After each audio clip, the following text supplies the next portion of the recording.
holiday edition of Game Time here on the Fired Up Network.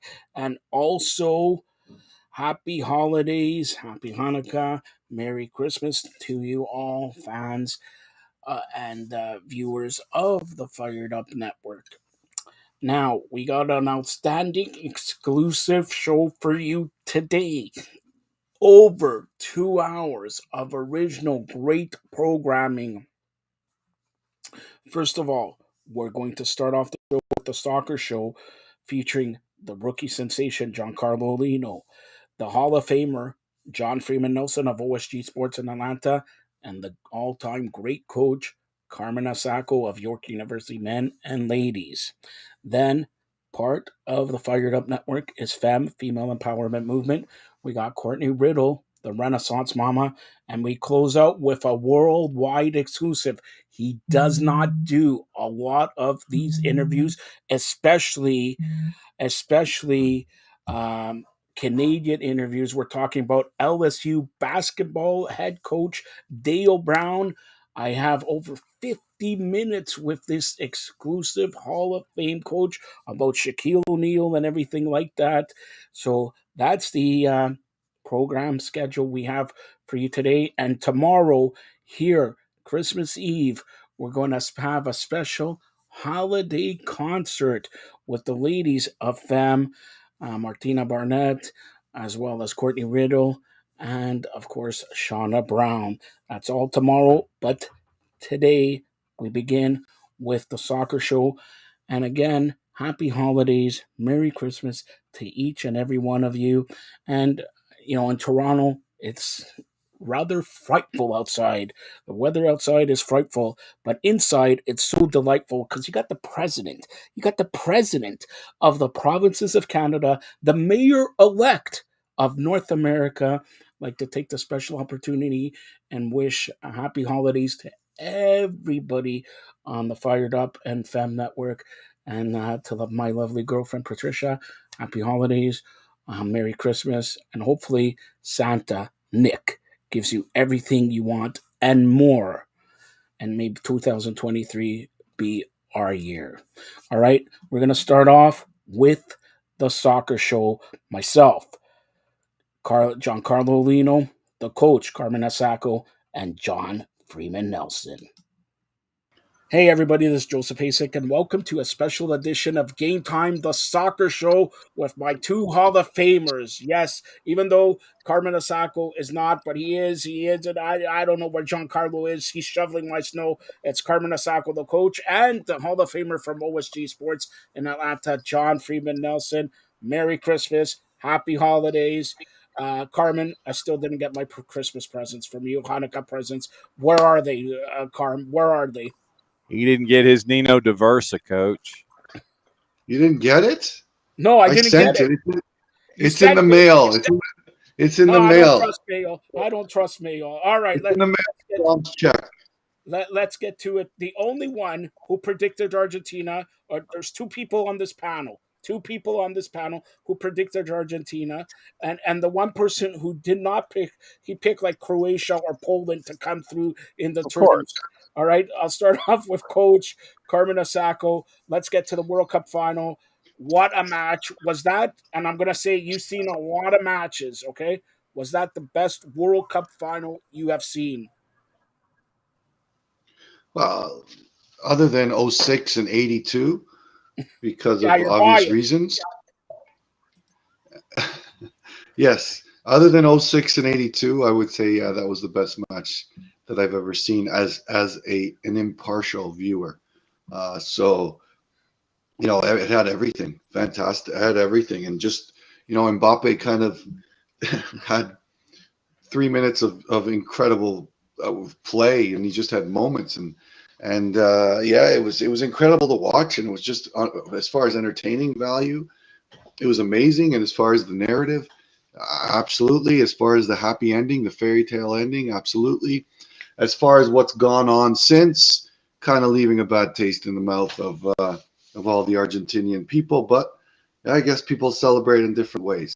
But yes, other than '06 and '82, this is the best World Cup final I've ever seen. Now, I'm going to ask you, and then we'll go on. First of all, hi to Giancarlo. Refereeing. Carm, I'll start with you. In the final, was it up to snuff? I think so. I think so. I mean, obviously, it's not only it's kind of referee with a partner, referee VAR. You know, the other thing I did see, and someone could someone could maybe clarify this for me, but the Argentinian third goal in the extra time, the overtime, the first action was offside. There wasn't a question of that. The second action was not on the goal. Everything that happened, and I just if there's any referees out there, why did Wait, they not your deem? one referee's on the panel. He just came in. Well, He's a referee. Go ahead and ask him. yeah, but he doesn't even know what an encroachment line is. But so what I'm saying, that first action was deemed, I guess, not part of the final action. But I'm Right, not so and sure. that's where it was. But It wasn't. as far as the whole build-up, I mean, sometimes VAR goes back to 2 minutes to find a foul that sort of happened to discount a goal. But in this case, there's an offside, which, funny enough, they didn't even show the replay that much of that offside. So the offside that led to the goal that was not offside kind of left a little bit of a head Yeah, scratcher and there. who But scored that goal, Carm? Lionel Messi. And wasn't this whole tournament built around him and winning the tournament? And Man, with careful, and careful with that. Argentina, hold on, and Argentina couldn't hold a 5-minute lead in extra time. That's Yeah, on their defense. That's not on Lionel Messi, though. well, I mean, a PK, and Mbappe scoring, 3 PKs in the game was amazing as is. But Absolutely. so yeah, the situation was the situation. I was just questioning that only, but I think the referee got most of it right. That first PK I thought was correct. Um, and in the end, I don't think he was a main factor in what happened as far as the result was concerned.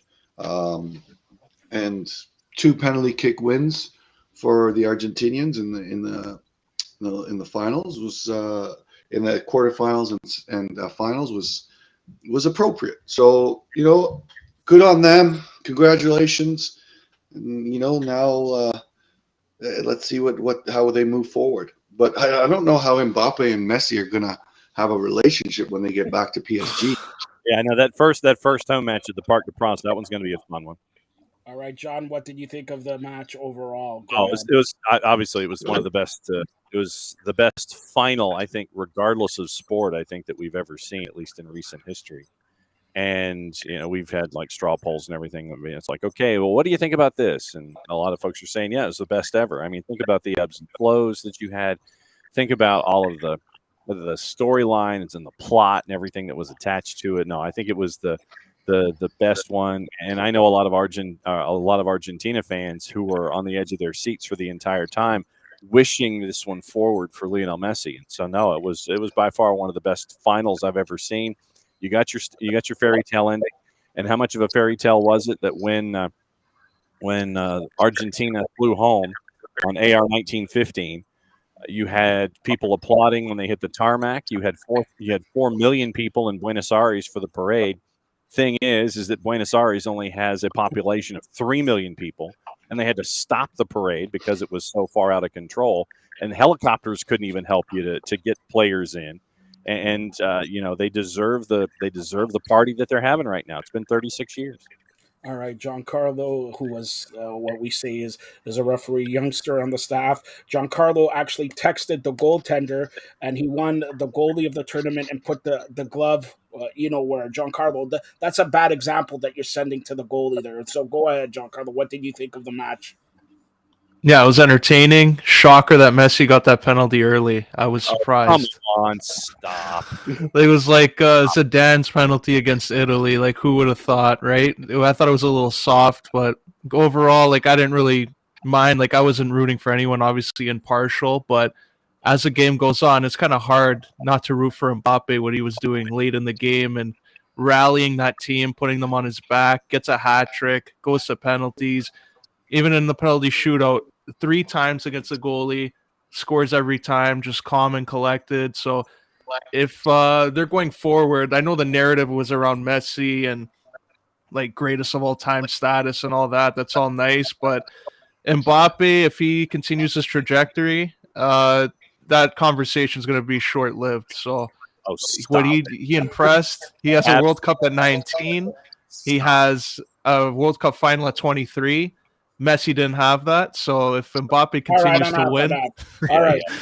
So conversation's not going to last long. couple final questions. I'll start off with you, Giancarlo, since you're the troublemaker here. So overall, World Cup in Qatar.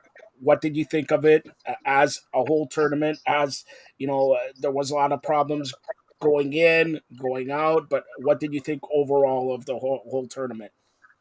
No, it was entertaining. Unpredictable. A lot of times we saw a lot of upsets, so I think it was good in that sense. European teams, this is their mid-season, so it's a different style of play. Like the quality, I was surprised that it took a while for them to get into it, but uh, it's going to go back to the summer going forward. I don't know if they'll like experiment with this in 2030 or 2029 because they did say they're going to try and do it every 3 years. I don't think that's going to happen in the World Cup. So absolute mistake if that happens. But FIFA's chasing the dollar. We know that. So summer, I think, is the right way to go, even though the winter had the most upsets. All right, and Giancarlo, I know you're texting me. John Nelson is actually wrapping your Christmas Hanukkah present. All right, so That he's is actually wrapping and all that. Absolutely, So, that is absolutely true. see, That is legit. That is absolutely true. all right. I so hope go I get. ahead. I hope I get one of those. I hope I get one of those plates in the background. Hey, Carm, careful now because this is the boss's childhood bedroom, and we've been doing shows from here in minus weather. Yeah, this is her childhood bedroom. So there's no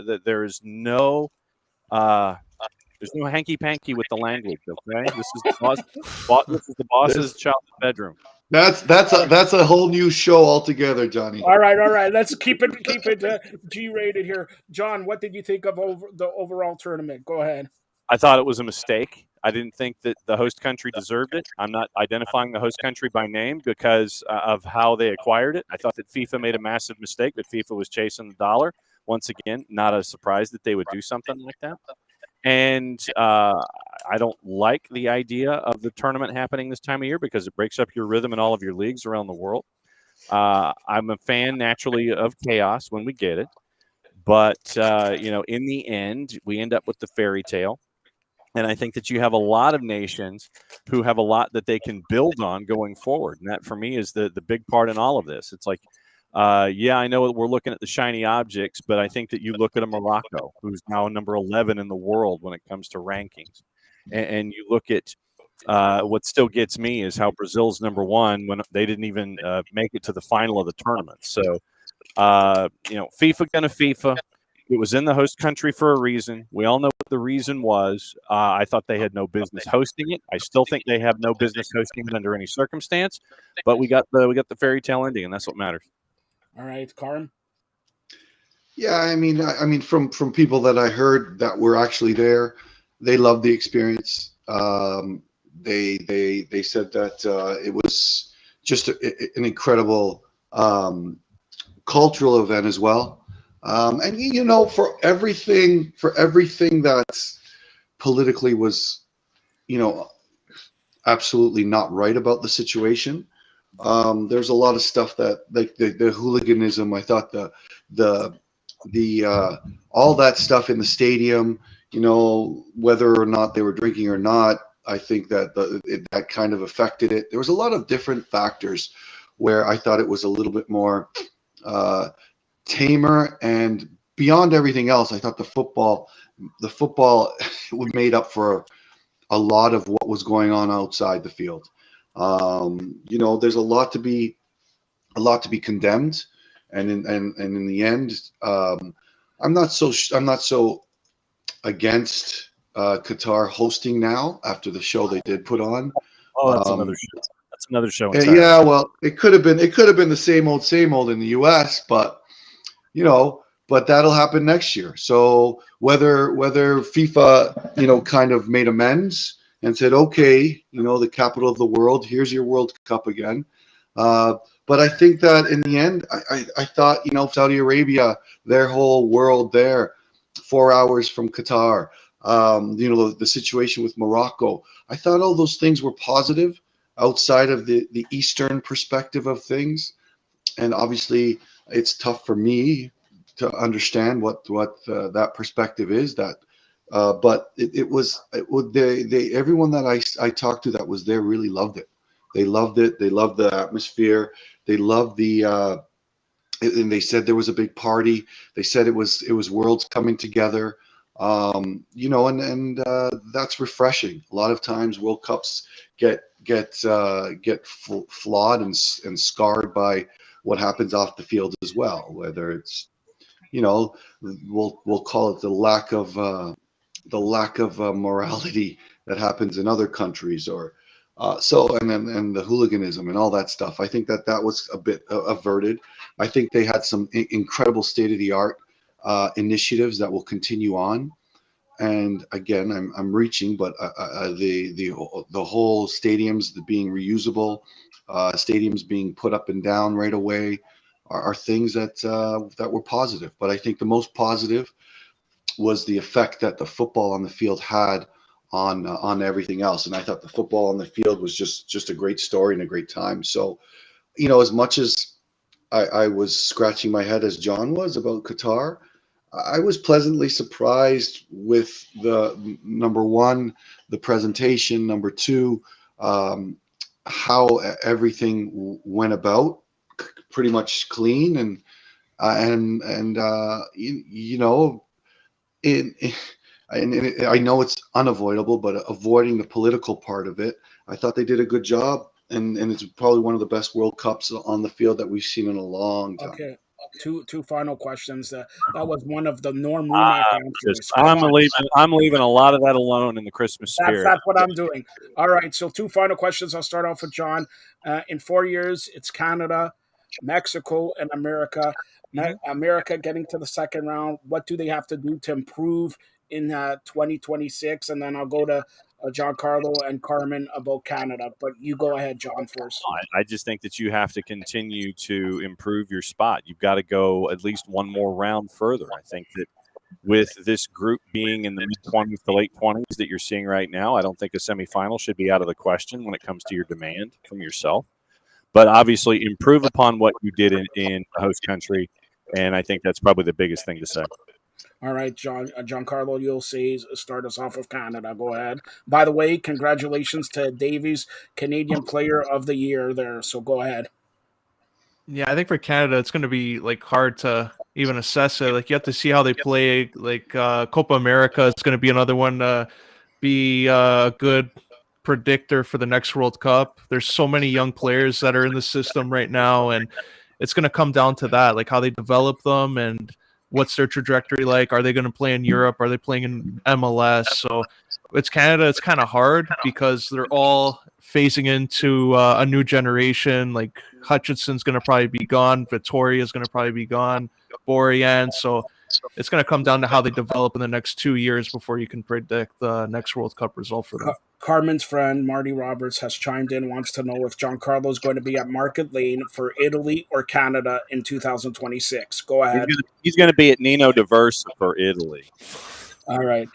Carm, you guide, and you're going to guide some players to the 2026 tournament. Future looks bright, but what do they have to do? They scored a couple goals, but let's see if they could win 2 matches, get to the second round. That will be a big accomplishment in 2026. By the way, I don't know if I heard this correctly, but 4 matches. I hear 6 matches to Vancouver, 4 matches to Toronto. That's what I have heard. What have you heard the same thing, Carm? I have not. I've not. But Vancouver's an excellent football city. I honestly would assume that Toronto would get the 6 and Vancouver the 4, because of just the diversity in the city, and and I think that it would make more sense. Not saying that Vancouver's not culturally diverse, but compared to Toronto, I think there's definitely you know, a lot more diversity, cultural diversity in Toronto, and I think that it would be an incredible event, and it will be an incredible event moving forward. Um, but as far as Canada's concerned, I think it's more of the same. I mean, it's going to be interesting to see um, how John Herdman. I don't expect John Herdman to leave his position or vice versa. I maybe he was going to get an opportunity in the championship, but a I little bit of expect his that. I antics. hear other people are saying that he's gone. I just don't think the CSB. Ancelotti in. I don't think CSB and CSA, which is CSB now, have the economic means to you know give him 4 more years for doing nothing. That's the reality. There's a lot of political imbalance in the CSA, CSB with players and the governing body. Um, so I think all that needs to be resolved. And I know the president Bontis has kind of found himself in a pickle, something inherited. You know, and there's just a lot of different political maneuvering even outside. You know, everyone looks at CSB as the bad guy, but they just made a very a very savvy business move. And at the time, CSA was in dire straits and probably on the verge of bankruptcy. So there's a lot that needs to change as far as the infrastructure. There's a lot that needs to change as far as the political things behind the scene and the serenity. And until a lot of that drama and that soap opera fluff gets resolved, you know, we still might find some hard times. We still might find some hard times, but I think on the field, this taught a lot of players a massive lesson. And I think that a lot of the players that Giancarlo talked about with you know, Atiba and Boyan and Stevie, I think moving forward they're going to be perfect examples what's next. So what's coming up next? Um, and now it's going to be a test of the infrastructure. Now it's going to be a test to see how, you know, our grassroots systems and our high performance systems have developed players for that next level. You know, and that's not gonna that has yet to be determined, right? So you look at some of the kids that got drafted into the MLS, Freira, Stephen, and Malcolm, and the Mo kid. These are like top players in NCAA, and hopefully they're going to get a sniff right away in the MLS. But our system and our development system will have a lot to do on how these kids.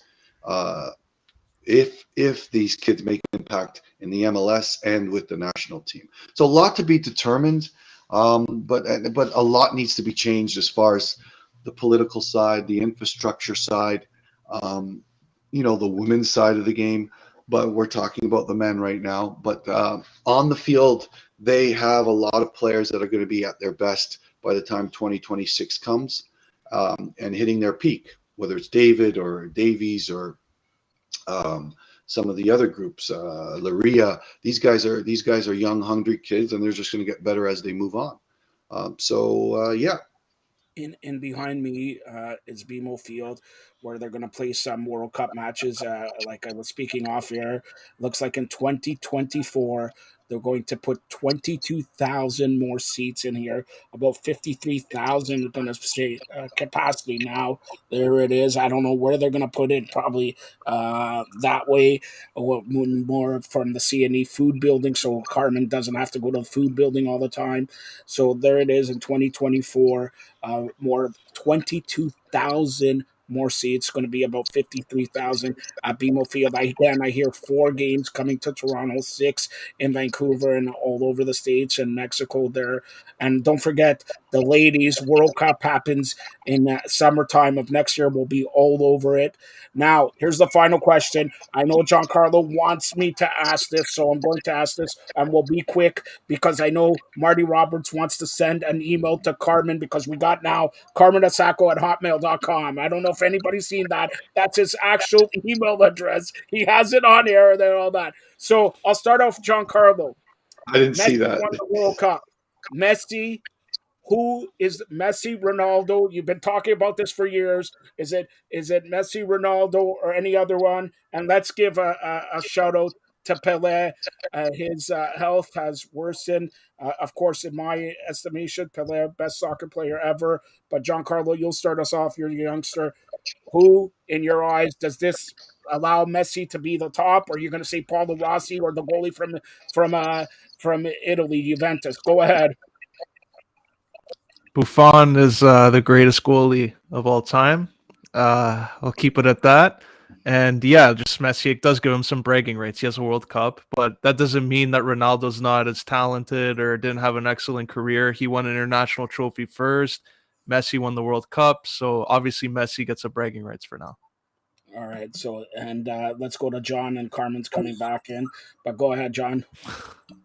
Messi over CR37, and if you needed any doubt, if you had any doubt coming into this tournament, it's Messi over CR37 without question. All right. Carm? No debate. No debate. No, there's no debate whatsoever. As far as Messi putting himself at the godfathers of football, world football, and football history, he's there. He's on the Mount Rushmore right now beside Maradona and Pelé, and I think the rest have yet to be determined. So, but again, there's all kinds of players that have made an impact. I mean, Beckenbauer, but I think that Messi has found his place on the Mount Rushmore of greatness for sure. All right. So as we close this out, I want to take the couple minutes to say season greetings, Merry Christmas. I'll start off with Giancarlo. He's like I called before, Rookie of the Year and all that, but he is one of the lifebloods why we built the Firedup Network. I'm happy to see him growing and growing with TFC, going to match games, match reports, doing match reports, going on the field, media passes with Yorick, also now with Sportskeeda. And sooner or later, John, he's going to be in an MMA octagon against Conor McGregor. But again, all the best, Giancarlo. Merry Christmas. I'm expecting my Hanukkah present very soon. All right. So, John Freeman Nelson. What can I say about John Freeman Nelson? Hall of Famer. We started it first, John. Okay. You know this, the president of the provinces of Canada. Maybe there it is. I know. I owe you a thank you because you have nominated me. Now I'm under nomination as the mayor of North America. But without John Freeman Nelson, honestly, every time we call him up there, he's a Hall of Famer. He's from Atlanta, and he's one of the best. We're so proud to have him. Merry Christmas, and to you and your family and everything like that. Really, my friend. John, Rookie of the Year, John Carlo, Rookie of the Year, John Freeman Nelson, a Hall of Famer. Old dude. And what do I say Johnny, about? Yeah, Johnny, is Berhalter and Reina having Christmas dinner together? well, I know that. I'll tell you this: it ain't going to be Claudia GB. I'll tell you that much. Yeah. All right, Carmen interrupts me when I'm right, actually being Merry Christmas, everyone. No, hold on, Carm, hold on. Use my Hotmail. Use my Hotmail. Hold on. Yeah. So I want to say one thing to not many companies, be it TSN, ESPN, or anybody else, can have an actual coach on any show here each and every week, much like John and Giancarlo. He comes A on master here. coach. Head Master coach. Yes, head master coach and everything like that. Sensei. We're beyond honored to have him here. And again, from our family to yours, very Merry Christmas, Happy Holidays, and by next week is hopefully New Year's Eve. You cut your hair, okay? So you got to look more representative if I'm going to get you a job in the EPL and the La Liga and the Super Liga and whatever Liga and all that. And you could drive to Nino da Versa and let's have some dinner. And let's have some dinner paid on Giancarlo. He actually is the cheapest guy. He hasn't paid for anything. So, paid on Giancarlo here, all right? So, any last comments? I'll go to you, Giancarlo. And Happy holidays. look at John. Simple. All right, John, go ahead. Merry Christmas, Happy Holidays, everybody. Please be safe and keep an eye on your family, keep an eye on your pet, keep an eye on those you love, especially with all of the wintry conditions going on in this half of the planet right now. So just keep an eye on everybody and make sure that you keep an eye on one another, and we'll be back at it again before you know it. And that's the best kind of representation that Carm can have right there, brother. That's an MVP. Carmen never looked so good. Go ahead, Carm. God bless everybody. God bless. Have a doggone great holiday season. There you go. Now, do you want to have Utah cheer? Come on, start singing some Christmas songs, Carm. Come on. No. Nah. I'll jingle my way out of here. Let's jingle our way out of here. Gosh. Happy Merry Christmas, Happy Hanukkah, Happy Holidays to all the fans out there, listeners and viewers. And these three guys have made independently this soccer show and OSG Soccer down here one of the best and must tune in soccer shows in the world. And again, Merry Christmas to you all. Be safe. And Carmen and Giancarlo, John, expect big time presents from me. Okay, the president of the provinces of Canada. Stay tuned for more great programming here on the Fired Up Network. Thanks a lot, guys. Here's the box right here. Thank you to Carmen Asacco, Giancarlo Lino, and John Freeman Nelson, and have a happy and safe holiday season. Merry Christmas to all.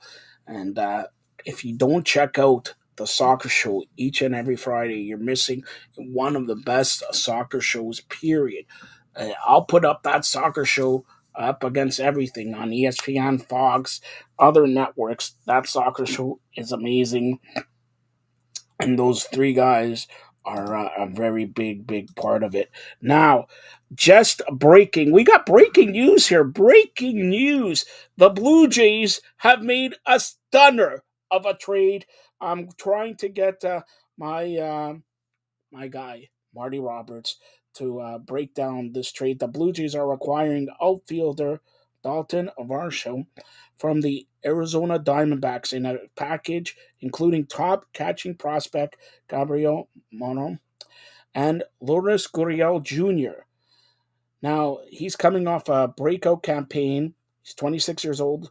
He split time as catcher and outfield. He hit 235, 302, 443 with 27 homers and 16 stolen bases while ranking in the 99th percentile in outs above average and 97th percentile in outfield jump, according to the Baseball Savant. He's a left-handed hitter, and he now joins the Blue Jays outfield comprised of Kevin Kiermaier and George Springer. So again, we'll try our best to get Marty Roberts on here throughout the show, but the Blue Jays and Arizona Diamondbacks make a blockbuster, and that's going to be talked about hopefully on this show, but throughout the Christmas holiday.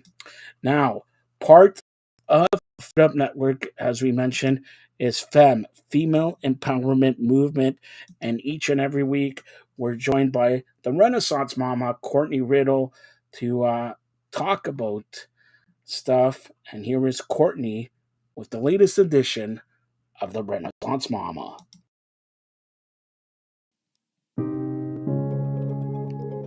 Hi, friends. I'm Courtney. I'm a performer, speaker, and a writer. I'm a mama to 3 crazy boys and a super sweet dog. I decided 12 years ago that I needed to create a business that worked for me instead of me working for it. I'm a multi-passionate entrepreneur who may be considered a serial entrepreneur by some, but I realized that all of my businesses focused on connection, community, and creating an incredible experience. I cannot wait to share with you how to make small but mighty changes in your life to affect your overall well-being and create a life and business you want to get up in the morning for. That's right, my friends. I am the Renaissance Mama. Hi friends, it's me, Courtney, the Renaissance Mama, and I am so happy to have you here today. I am so excited. I am shocked that it is to the holidays.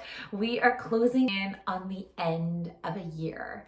It's blowing my mind. It really is. As much as the holidays I find are a little bit stressful, a little bit overwhelming, also very rewarding and fun, I just love coming to the end of the year, doing that year in review that I've talked about. I've talked about it now as personally, as in a business.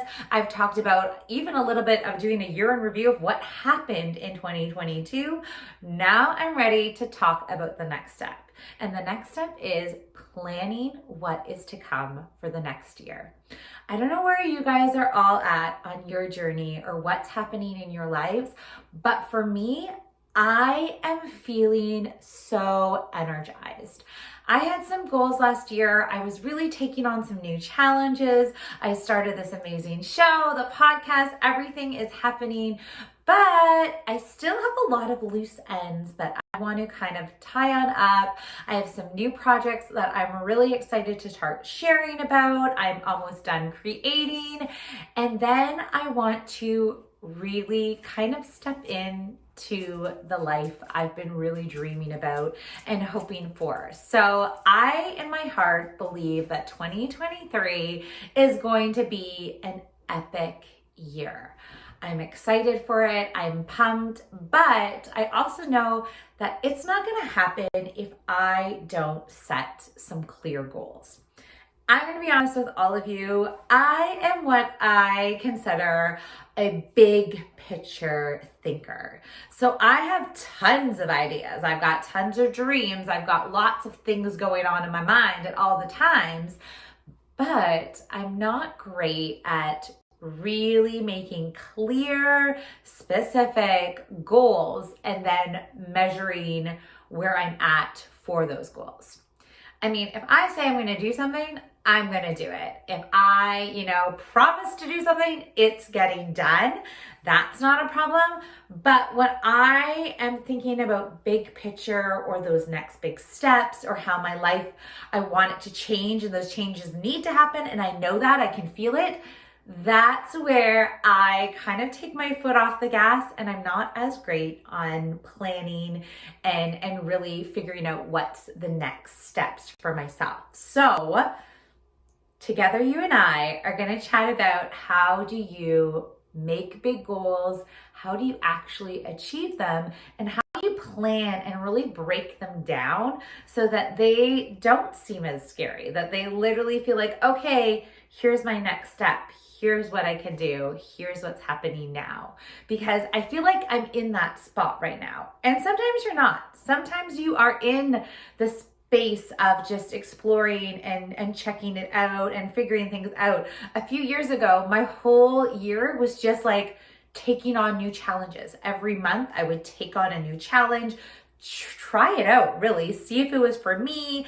Some things I kept, some things I didn't, but the next month I would try something totally different. And I spent a year, probably a year and a half by the end of it, because I liked it. I continued doing it. It was a good way to kind of get me out of my comfort zone, out of what I was used to doing.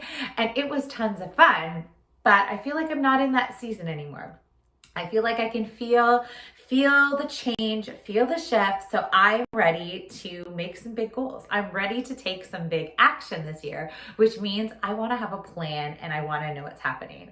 I'm very easygoing, I like to adapt and kind of go with the flow, but I need to have a plan so I kind of know what is happening first and where I'm going.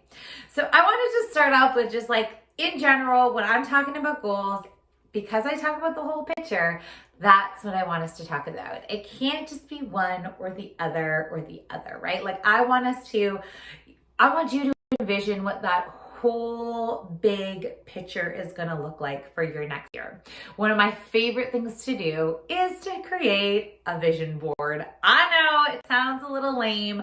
I normally do it just on my computer. So it's like literally taking pictures from all over the web and creating a document because I like the visual of some of the things that I just want to see in the upcoming year. So 1 year I wanted to travel more, so we had that. I had a picture of a bigger house at a time, so I had that. I had, you know, my kids in there, and I wanted memories with that. And then I had some more business related things, and I put everything to a clear picture so I could see it and visualize it. I used it as the backdrop for my computer for a while, so every time I turned my computer on, I would see that visual.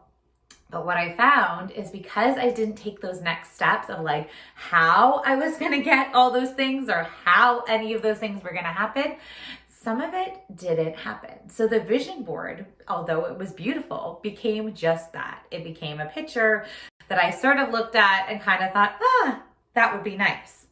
So that's where we're having the conversation today. I want to help you and me get to those next steps, get to be so clear on the things that we want, but then also break it down to see how we can get it. So when I'm talking big pictures, of course, one of the first things you're thinking about when you're thinking goals is you're thinking career goals.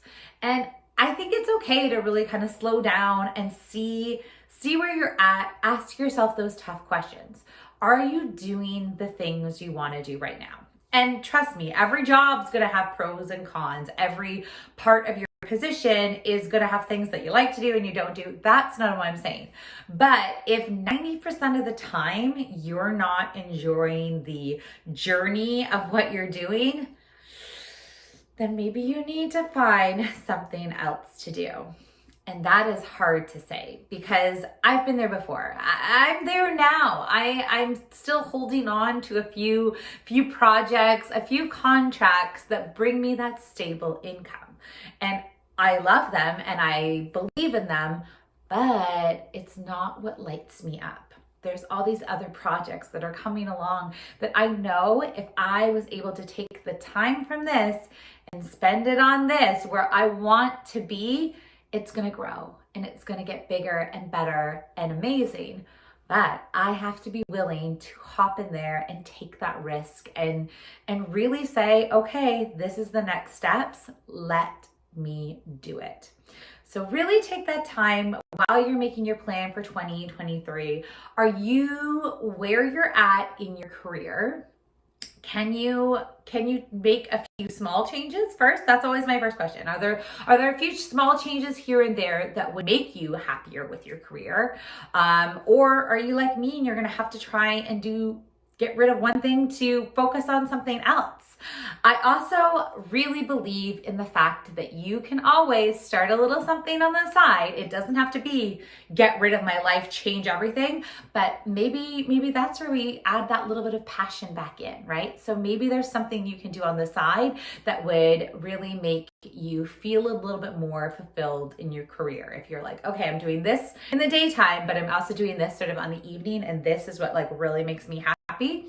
Maybe that eventually will grow. Maybe it won't. Maybe it will always stay something that's on the side, but the balance of both or the integration of both is what makes you happy.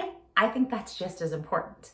So really take a moment to figure out, okay, am I happy with this career? Am I happy with the path I'm going down? Is this what I want to do? I think it's so often that sometimes we get into these paths or these routines, or we sign up for something, or we do something because we see an opportunity that we think we can't say no to. And I've done it. I've done it so many times. I'm like, oh, that sounds like I need to start a business doing that. And all of a sudden I'm running a business that I don't have tons of interest in, and that doesn't make any sense. So really take this time before you make your plans.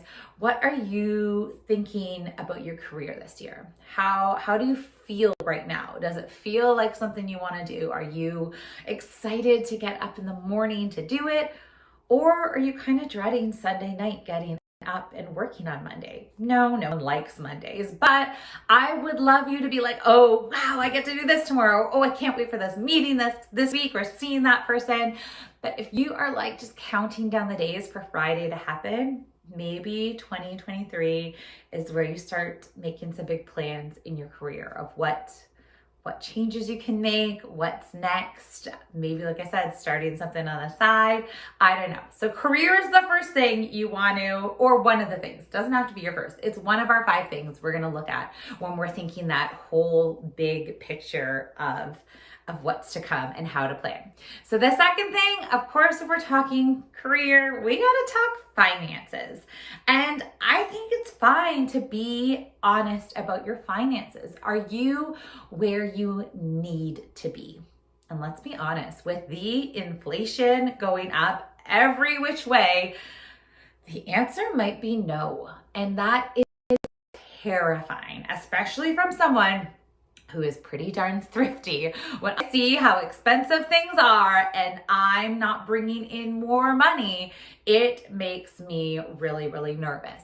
So I think financial goals are, obviously intertwined with the career, but they need to be really realistic. And this is where you might have to sit down and check out your budget. Are you spending your money on the right things?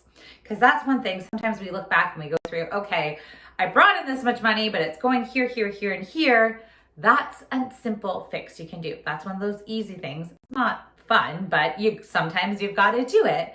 But if you are really not even bringing in enough money to pay all the things you need to pay, that's an issue.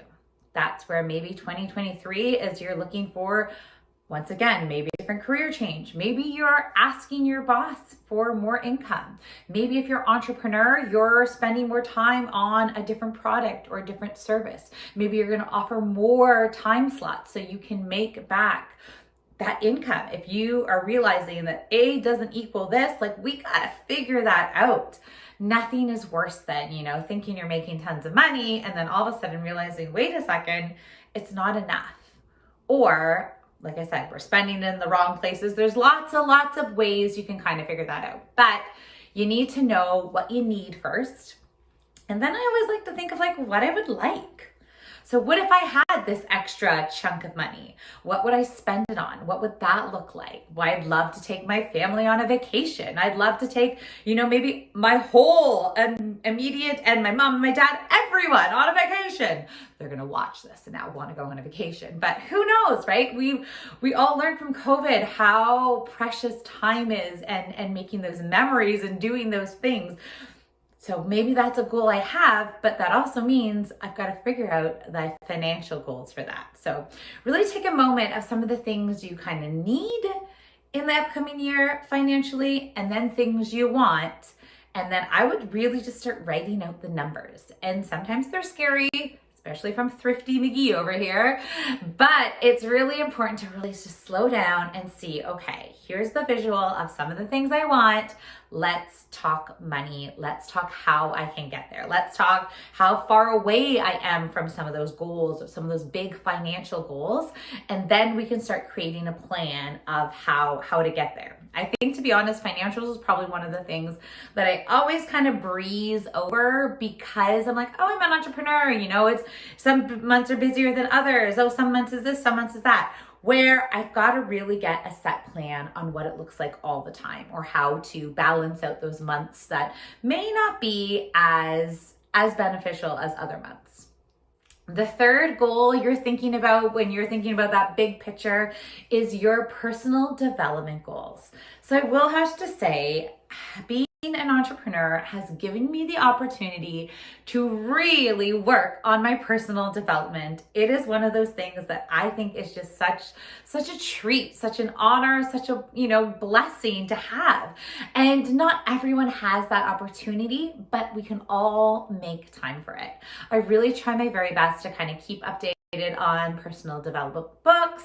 I usually do read one book that's a little more entertainment, one that's more personal development. I obviously love listening to shows and podcasts, trying to vary who I listen to, but always having someone sort of in my ear when I'm doing dishes or when I'm on the run with my dog. I think having that personal development time is so important, and trying to find times in your days to do it. I love when I'm driving, especially longer drives, to put on a podcast and really listen to something, or maybe a book on listening to an audiobook is a great way to learn and take in that personal development. Because if you don't have time, trust me, it's an easy excuse to throw there. Like, I don't have time to do that. No. It's not a priority is really what you're saying. And I believe in this coming year, you should make it a priority. And you don't have to be an entrepreneur to want personal development. In fact, you shouldn't. I just found as an entrepreneur, it's so encouraged. So I think it needs to be sort of normalized for everybody to really start working on themselves, taking care of themselves. So maybe that's something you want to look on into the new year. Am I spending enough time on my health, my body, myself that I want myself to feel better. So many people start 2023, but start in January saying, I want to, lose weight. I want to move more. I want to this, I want to do that. And then we very quickly don't make that happen. So how is that, if it's in your big picture of how it's going to look, I think it's important. And so you got to know that it's there, but now we're going to add those next steps of like how we are going to fit it into our day, how it is going to kind of schedule into things, because if we don't plan it, let's be honest, it's not going to happen. So that's third one is we're looking at is that personal development and being very clear on how you want that to look. Is it your mind? Is it your body? Is it, how are you going to find the time to do these things? Because that's one of the ones that I find does get thrown to the side very quickly. The next one you're thinking big picture is maybe your spiritual goals. Are you the person you want to be? Are you showing up how you want to be? Are you taking the time, if you are religious, to do the things that you want to do? I'll be honest, I'm not a very religious person. There's things that definitely interest me. I look into it, but on the whole, I get very sidetracked with other things and life in general. But maybe this is a huge part of who you are or how you want to bring it back into your life. So that could be a goal and something you're looking at in the new year. Maybe there's something you used to always do as a family growing up and you're like, oh, I'm not providing that opportunity to my family right now. So maybe there's a way you can bring that spiritual, into your life again, into your family's lives. I don't know. It's part of the whole big picture. It might be part of your big picture. It's not one of the top priorities for me this year, but that doesn't mean it couldn't be in the next year, right? Or even halfway through the year, things may change again and I may feel differently, but this is your choice and your journey. So I want you to think that in that big picture, is there something that you really want to achieve spiritually this year? And to do that, you're going to have to, once again, be very clear, be very honest with yourself, take the time to listen, to feel, to figure out what you feel like you're missing, how you want to change that, and then make those steps to make those changes happen. The last goal you may have for this year, or one part of one of your goals, is relationship goals. So for me, I always got to check in. Am I spending enough time with my family? And am I spending enough quality time? I've told you before, as an entrepreneur, there's so many times that I have these conversations with my kids and my husband of okay, it's about give and take. It's about me, certain seasons to me are a little bit busier business-wise, and certain seasons are going to be busier family-wise. And they know that, but sometimes it's really hard to really accept it when it's happening. It's hard to say, I'm sorry, I can't be at that event because I got to do this work thing, or I'm sorry, I can't do this because I've got to do this work thing. And back and forth though, it's sometimes hard being at work, I'm oh, I'm sorry, I can't take on this big project because it's family time. So really balancing those relationship goals. Maybe for you this year, you're really interested in looking for a partner. Maybe that's something you've been wanting to do for a while. And I know there's so many times that people are oh, it's just going to happen. It's just going to happen. But I also believe sometimes you've got to take those actions. So you've got to be out in the places. You've got to be trying different things. You've got to be putting yourself out there. I heard this podcast the other day, which was really incredible. This woman was trying to find a partner, and she really, she hired a relationship coach. And one of the first things this coach made her do, first of all, the coach gave her some very specific rules. So that goes back to us, like making these specific goals. But the coach gave her specific rules that kind of pushed her out of her comfort. So the first one is that she had to make eye contact and smile at every man she saw, and kept that eye contact until he turned away. So that to me alone is just like opening doors and opportunities that like you didn't even know existed, right? You wouldn't normally smile and look at every single person, but it kind of makes sense. If you are looking to meet someone, to connect with somebody, then yeah, you should be looking and smiling at everyone. It's like putting a sign to you. They're like, hi, open for business. Hello, hello, right? You want to send out those good vibes and good sign. The second thing that she had told her she had to do is that if anyone did ask her out, she had to say yes, even if she wasn't interested.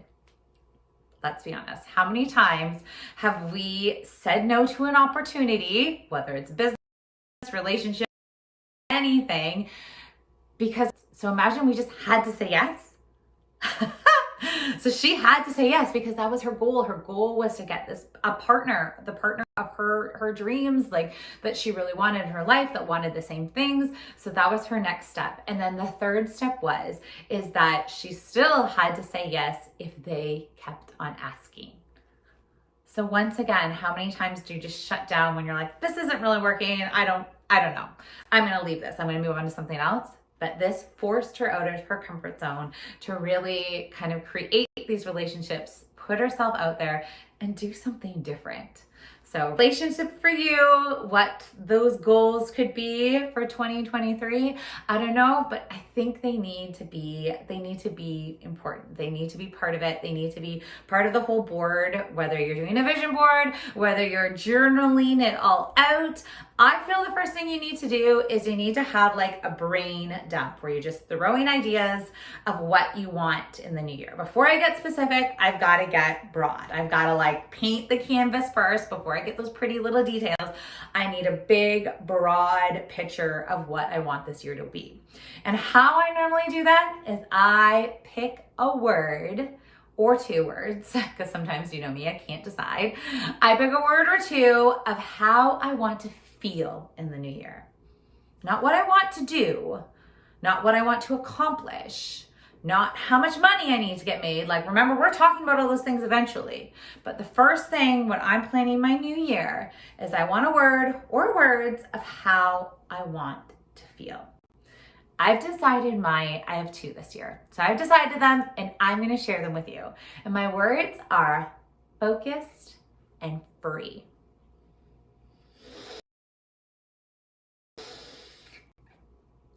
I can share with you what they mean to me, but they might mean something different for you. So for me, I want to focus this year because I told you I've been holding on to other projects. I've been holding on to other opportunities. I've been yes sometimes when I should say no, because I need to get focused on the thing I want to do. I had some big aha moments last year, like moments I shared with you of like, I tried a project because I thought I could do it. I thought it was going to be easy. I thought it was going to be good money. And then I started it and I was like, I don't want to do this. It didn't feel right. It didn't align. It just felt like heavy. And then I realized what I wanted to do. So I love this show. I have a great new project where I teach digital course about musical theater, which is clearly what I love to do. And it's going to make it so accessible for people all over the world to learn musical theater at home with like a parent or sibling. Like, I wanted a bonding experience because to me, theater is like bonding experiences. So I'm so excited for this project. I'm really hustling right now, working hard for it. But I know it is what I want to do. So I now have to look at the rest of the things, rest of commitments that I feel bad, saying goodbye to, but I also know it's time. So that is where the focus is going to come. And then the free is similar to that as well. I need to be free to make these choices for what I want in life. I want that freedom of, going with my kids on a vacation and my husband. I want the financial freedom of being able to afford a lot of things that sometimes I don't splurge on or I don't go for. So I am choosing my words as focused and free. That is going to be my 2023. So I want you to take this time too to really think in your head, how do you want to feel next year? How do you want to feel? The next step I'm going to do is, after I've got my words, which I've got, I would take that time still to make that big visual. So I'm going to, take all those images because I love visuals. If you don't love visuals, it might not mean as much as to you, but I'm going to make all those visuals of what I want to see in 2023. So if I've already decided, okay, here's how I want to feel. Now what I want to see in 2023. So I'm going to make that beautiful visual board, probably just on my computer because I'm not going to cut and paste and do all that, but you may want to do that. If that's your thing, yeah, you go ahead and you make your beautiful visual board. So now I've got what I want to think or how I want to feel. And now I've got what I want to see.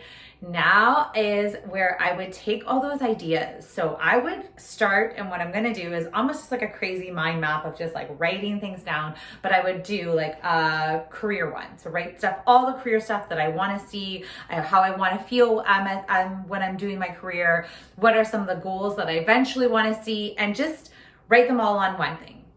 Then I would go financially. Okay, remember, what are the things I actually need, how much money I need to make, how much I want to make. If I were to make that money, what I would spend it on, I'd write that all on a page. Then I would go next to that personal development. What are some of the things I really want to achieve this year personally? Do I want to take more classes? Do I want to, get better, make myself feel better? Do I want to make sure I'm drinking more water? Whatever it may be, write them. Then I would hop over that spiritual one. Same thing. What are my spiritual goals for this year? Write it all over on another page. And then my last one, relationships. Oh, I want to spend more time. I want to do this one, that. I would look at all my pages and really see what is jumping out at you. What is like calling you the most? And it could be one from each of them. It could be one from 3 of them. It could be one. I don't know what it is for you. I haven't done my exercise yet. This is what my plans are. But once you really figure out, like highlight them, circle them, whatever they want you want those goals to be, those are going to be how we move forward. So for example, if I really want to build my business, my digital course business, the first thing I want to do is I want to use that SMART goal system. So in case you're unaware of it, we're going to go through a sort of my version of what I do when I'm doing SMART goals. So of course with SMART goals, you start with your S, which is your specific. You want to get really specific with those goals. So you want to make everything very specific on how you're going to do it, why you want to do it. That one I think is not touched on as much.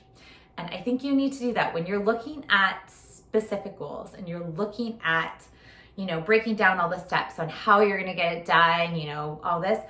I think you do need to connect that why you want to do it. Because if you don't connect the why, you're going to eventually give up on it. And I think that's where so many of us are like, okay, in January, I want to get fit. I want to lose weight. I want to do this. But you're not connecting it with a deeper reason why you want to do it. Then that's why in a few months you're like, oh, this is really hard. I don't want to do this anymore. Whatever, I failed. It's fine. Move on. But if you connected of why you really want to do this, why this is something that like you feel that you need, that you want so badly, then when times get tough, you are going to be able to really push through. So any of those goals, if we're looking at all of our papers and you're like, okay, I've got this financial goal of why I want to get that financial goal, really break it down. Like, okay, I want it because if I don't, I can't afford this. And if I had this money, I could do this with it. Like if you make it so specific and so clear why you want it, not just like, oh, I want to make this amount of money because it sounds nice, because it sounds fancy. I want to tell everybody I make 6 figures. Why though? break down why. Like, that's why I love the visuals. Like, show what you would spend it on. Show how you would feel being that comfortable, not worrying about money. How you would feel when you could like take your parent on a vacation. How you would feel when you show up at someone's door with a present. I don't know how you want to spend your money, how you want to donate your money. I don't know. But you want to make your why very, very clear so it can motivate you when times get tough. So the next part of that SMART goals is your M. I feel like doing a dance for you, like the YMCA. I'm not going to, but I feel like I could. The M is measurable. So you don't want to make these goals that like you don't know if you're actually getting to where you need to be, right? Especially if you're talking financially, like let's start measuring. Okay, I want to make X amount this year. It's January, I've made how much? Because that's 1/12 of the year. Like, where am I at? Like, I'm thinking of like looking at that like thermometer when you're at a fundraiser, like it's going up, it's going up, it's going up. So you want to measure where you're at. Are you where you're supposed to be? Are you behind? Are you ahead? Do you feel good? Like, keep checking in and knowing, okay, I'm here now, but I need to get there. How am I going to get there? And look ahead. Look to what is realistic. So many times we're like, I want to make tons of money. I want to reach this goal. But if you don't look to what's ahead, you might not be able to really reach it. I know one of the things I want for this year, so one of my goals is really to think big picture, and I want to kind of think like a hustle and flow season. I know there's going to be times that I'm going to be like head down, getting stuff done, figuring all the pieces out, working on a project, getting it finished. Then I want a little bit of flow. I want to spend some more time with my family. I want to make sure we're having some great memories. I want us to have that vacation we've been for the last few years. I want to, maybe connect with some old friends I haven't seen in a while, especially pre-COVID. I want to connect with people. I want to get back out there. Then it's going to be hustle again, though, because I got another big project going on. So hustle. But then also adding that time again for the flow. So afterwards to maybe take some time to study, take some personal development classes that's been on my to-do list for a while, and then go back to the hustle. I know it's going to happen, but I want to see that clear picture of how it's going to happen. And then I can measure, okay, am I where I need to be right now for the next season that I know is coming up? Was that hustle? Did I do all the things I needed to do? Am I done? Now I'm allowed to have a little bit of flow, a little bit of relaxation. So measurable is your second SMART. The next one is the A, is attainable.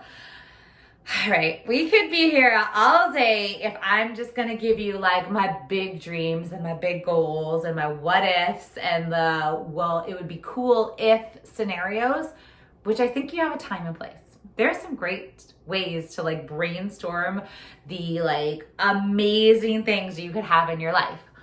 But that doesn't mean that should be your goal for right now. I'm thinking like, okay, there's some big goals that like it would be nice if could be down the road goals. But maybe the ones here, like maybe I'm just at the starting line. So I need to make sure the goals I'm making right now are attainable. They're ones I could actually achieve. Yeah, it may take some time. It's going to take some work. It might take a little money, but they are attainable. I can make it. I can do it. I can see it through. You don't want to, make goals that you can't achieve, because then you're going to fail, and you don't want to set yourself up for failure. The R for your SMART goal, that's keeping it relevant to you.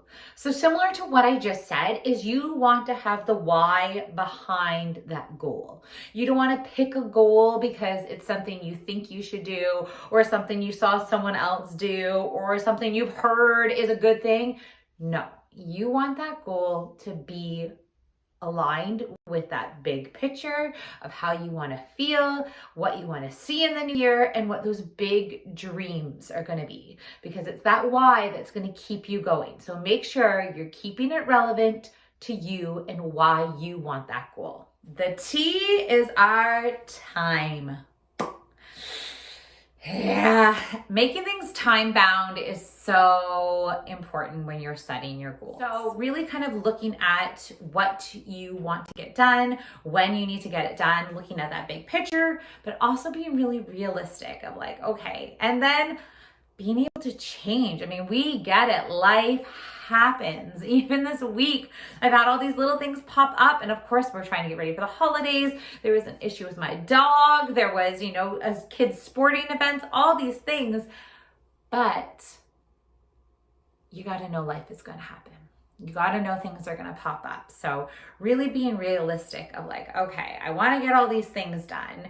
This is my end goal. There's my what if goal. Now I need all the little steps in between, and making clear timelines to get those steps done will make you feel so much better. So those are 5 for your SMART goals. But now people are talking about smarter goals. So the E is about evaluate. And I'm thinking maybe this is where I'm kind of missing on the whole picture, is I'm probably not going back evaluate. Yes, the things that I'm getting done, I'm like, boom, done, check off the list, go. The things I'm not getting done, I'm like, oh, it didn't happen, go. Like I'm not taking the time to stop and either, number 1, on my path, being like, okay, am I where I need to be? Check it. Right? You can't just set it and forget it. If these are big goals you want to make happen, and you've made these timelines and you've broken them down into smaller timelines, and you've looked at your overall picture of where you want to be, how you want to feel, how you want to show up, check in with yourself. Are you doing the things you said you would do? Are you, getting those things done? Are they happening on time? Are you feeling the way you wanted to feel? If I want to feel focused and free, am I feeling it? Like, I've got to make that time to check in. And I'm going to tell you right now, I am going to do this like I do most things. I'm going to put a reminder on my watch or my phone or my computer. And I'm going to set a reminder, how about once every 2 months? 2 months to do my check-in. It's going to pop up on my message and say, Courtney, did you check in? How are your goals going? I know it sounds cheesy. I know it sounds simple, but sometimes I know that is what I need. So I'm going to make sure that those check-ins, those evaluating is happening. So I know if I'm on the right path for my goal, if I know that my goal is still what I actually want, and if I'm feeling the way that I told myself I wanted to feel. All right. And now the very last one, the R, it's reward. Yes, it is. How many times you made a goal, or you've done something you wanted to do, like, okay, let's do the example of like, I wanted to lose 20 pounds and you lost 2 pounds and you're like, oh, I want to lose more. No, my friend, you need to take that time and reward the 2 pounds. Be like, yes, I did it. I'm so pumped. I'm so excited. Share it with your people. I had someone a few years ago, I think I've told you the story before. My girlfriend wanted to quit smoking, and she told all of her friends. So now that's a huge thing. You want to set these goals, share it with everyone. Share it with me. I would love to hear it. And she told everyone, I want to quit smoking. I want to quit smoking. She's like, I know it's going to be hard. Every week she got a reminder from her app of like, okay, you're 1 week more. Celebrate. She would text it to all of us, and we'd all text her, cheer, and we were just so excited for her. So I need to take the time to celebrate even little wins. When you are working towards that big goal, feel big.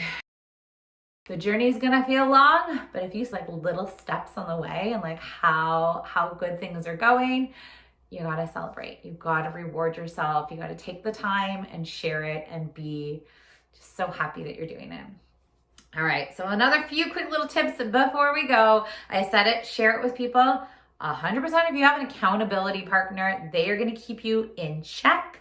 I think that is a clear thing that has shown to be super successful when you're creating goals. So accountability partner, very, very important. And then also, like, I want that visual, and I've done it already for this year. There's a big date of something I'm working on, and I have it posted up. So every day I can check it out. Check out that visual, and it's specific. It's not my pretty visual board, because remember that sometimes gets lost in my messages. It's specific. It has a date. By this day, this is going to happen. Specific, clear, in my face. I can't ignore it. It's happening. All right, my friends, I hope you're excited as I am for the new year. I would love to hear what some of your goals are, what you're thinking on, how I can help you. As always, check in with therenaissancemama.com, because I would love to hear from you and connect. And I hope you have a very happy holidays and cannot wait for this new year. Bye for now, friends.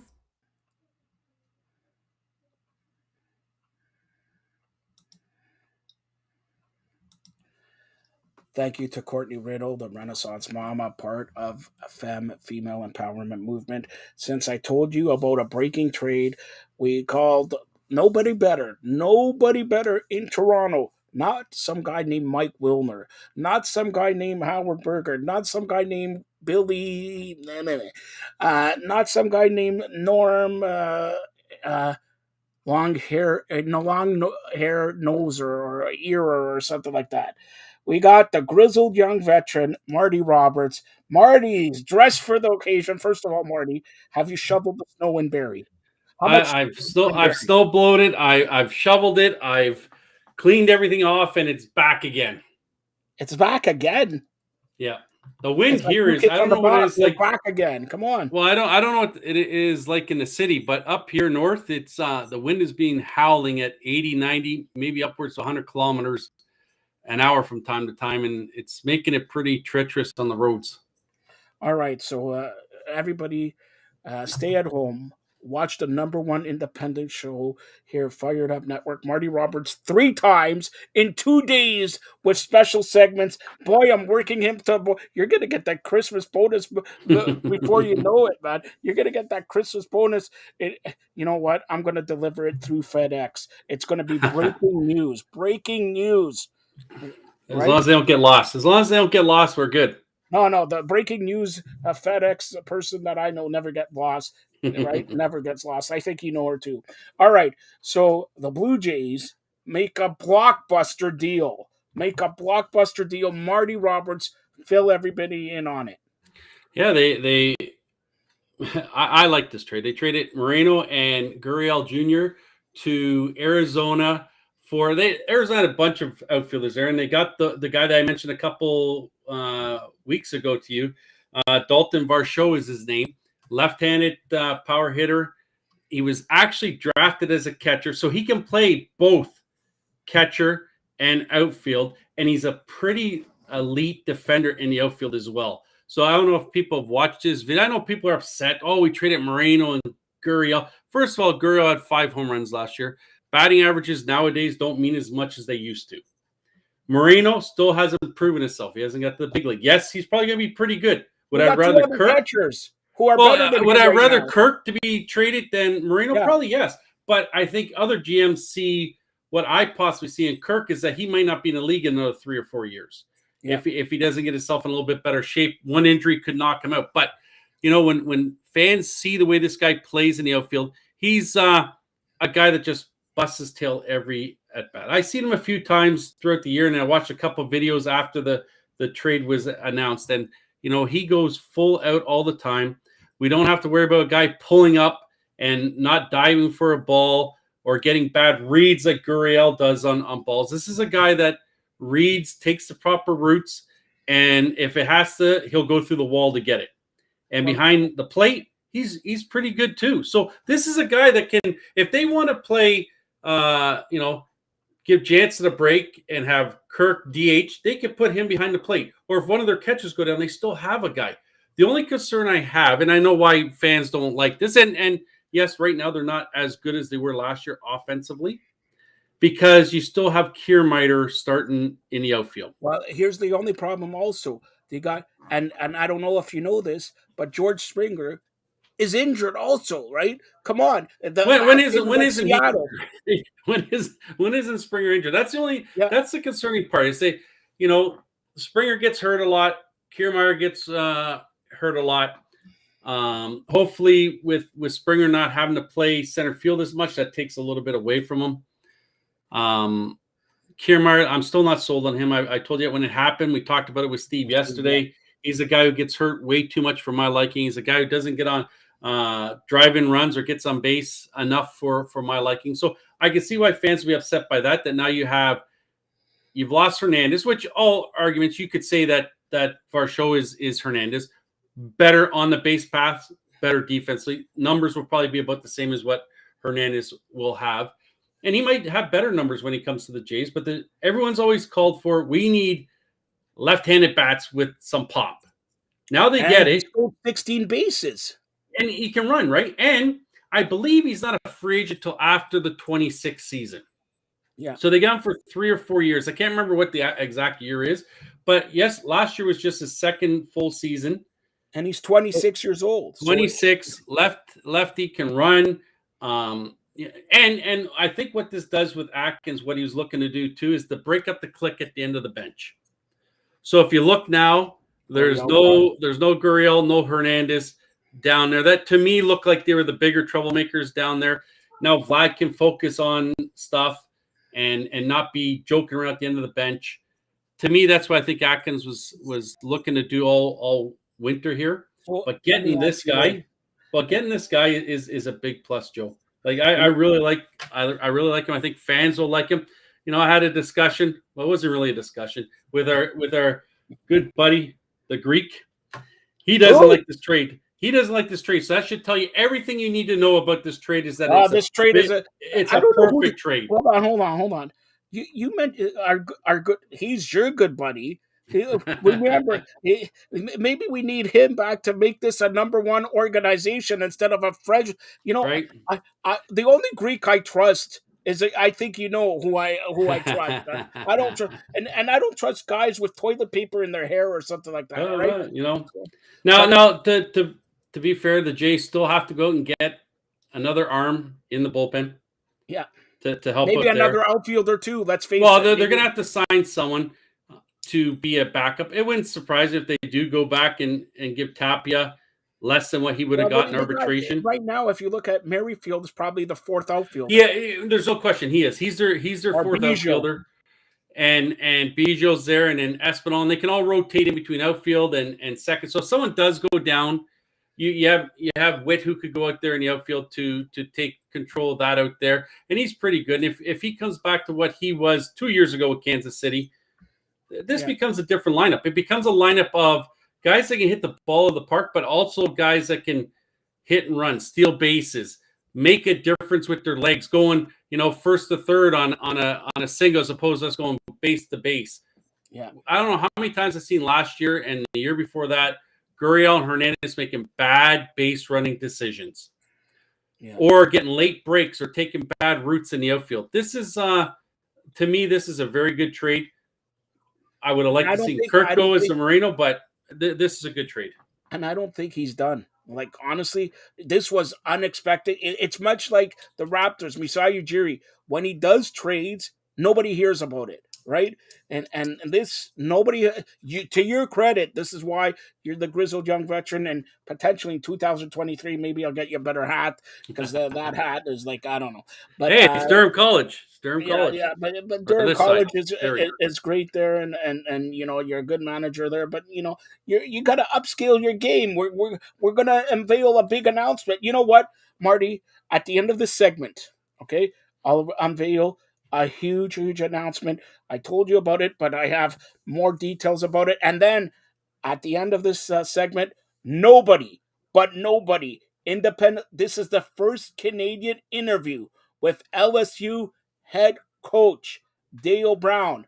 He coached Shaquille O'Neal. No Canadian outlet. I don't care the names of the outlets. No, tell that to the Greek there. No Canadian, and he likes basketball, or he claims, right? He claims to like basketball. He plays with his balls too much, if you ask me. But anyways, so we'll talk about that. But here, he's not done. The Blue Jays are not done. No, they aren't. They're gonna get another guy or two maybe for the bench. That'll just be a minor piece. But I still think it's the pitching staff he's gonna go out and tinker with a little bit more. I think this, Pearson will be in the rotation. I don't know. I don't think as a starter, but he'll be in the pen. I think come next year, if they can get one more guy in there, their games are shut down after 6, 7, 8, and 9 will always be taken care of no matter what. So we know who I liked. I liked Taylor. He went to, I believe, San Francisco. Yeah. On a 3-year, $33 million contract or something like that. So I liked him. Chaffin's still out there, who I really like. Maybe they can sign him. Hopefully to get a piece in the bullpen, because that's been the biggest problem. Everyone complained last year about defense and pitching. Well, we're upgrading the defense, and the pitching is slowly getting upgraded. We've added 2 pitchers. I think there's still one more arm out there that he can go and get. And like I said, with this upgrade in the outfield right now, I think the Jays fans will grow to really like Varsho out there roaming it. He can play center, left, right, and catch. Like that adds a lot there. And don't forget about the upgrades that they're doing here. And in case you outside of the Rogers Center, they upgraded the lighting system all over. Everybody was talking about it on Twitter yesterday, the lighting system and all that. And kudos to Jordan Romano with that lighting system for the reliever that comes out there. But Blue Jays, let's face it, because about 3 years ago, we were all talking about Chaparro and Atkins not doing anything. Why are they here? Why are they? And lately, I would say since COVID, when they had playing in Buffalo, playing in Florida, playing all over, they really have pulled the triggers on a lot of big names, big trades, big money also. Of course, nobody's going to spend like the Mets. And Conforto, by the way. Yeah, signed with San Francisco. Yeah. He signed. There's another guy that I was hoping that maybe they could get. But you know what? You're right. The Mets, no one's going to compete with the Mets with what they're going to spend, the Yankees. But you sometimes have to do things, and this is what the Jays have done over the last few years. Everyone always says, they're not doing anything. Well, if you look over the last few years, that Ryu, Gossman, Springer, Bassett this year, they do things. Yep. And just because Jays fans have never heard of someone, because all they do is watch the Jays, like I don't know how many posts I saw about who's Bassett. Like, are you kidding me? You don't know who Bassett is? So and who's they signed Varsho? Like nobody watches Arizona. They look at the record and we know how typical Toronto fans are. Is they want to give away their worst player to get the other team's best player. Yeah, like let's trade Kirk straight up for Varsho. It wasn't happening. If it was, that trade probably would have been made, but it wasn't happening. So sometimes it's an overpay. This might turn out to be a little bit of an overpay. I don't think it will be, but it might be. If Moreno goes out, and we already know he's defensively is very good, puts the bat on the ball very good, lacks power-wise, got some speed to him. Gurriel is just an extra piece of my mind, and he always has been. He's a guy that has lots of talent, but doesn't keep his head in the game all the time. Last year, he went down to 5 home runs. They're really 5 home runs. Joe, you could go and probably hit 5 home runs off of a tee. No, hold on. Off the tee. Yeah. Hold on. I hit 5 home runs. I'll book 5 home runs in a game, let alone a season in a game. All right. If the fences are like 112 feet. All right. No, but you're right. I don't think the Jays are done here. I really don't. I think there's still a couple more pieces they're looking at. They obviously always check in on everyone. Every GM checks in on everyone. If they don't, then they probably shouldn't be in the GM chair. And that's why every time you hear, the Jays are in conversations with this guy or talking about, everyone checks in on the top names around to see what it's going to take. And then as soon as they're told what it's going to take, then they back out of it. But I like this. The only thing I said is Kirk, I don't think will have the year he had last year. But Kirk is becoming better defensively. He's becoming better at framing balls. He's doing that stuff better at blocking. So the Jays are going to be all right here if they can just get one more arm in that bullpen and hopefully add Pearson in there healthy. And don't forget about Kirk and Johnson. They're catchers. So even if he goes down a little bit, he gets maybe from 300 to 260, 12 home runs. Johnson, 240, 12, 13 home runs. Your catching position hitting 250, 260 with 25 home runs. That's pretty good. Catching used to be never a position of had to be one of your better hitters. Yeah. Right? It used to be a guy that you needed to call games, defend. Next year is maybe it's not next year, but the year after they're bringing in that auto strike zone or whatever it is.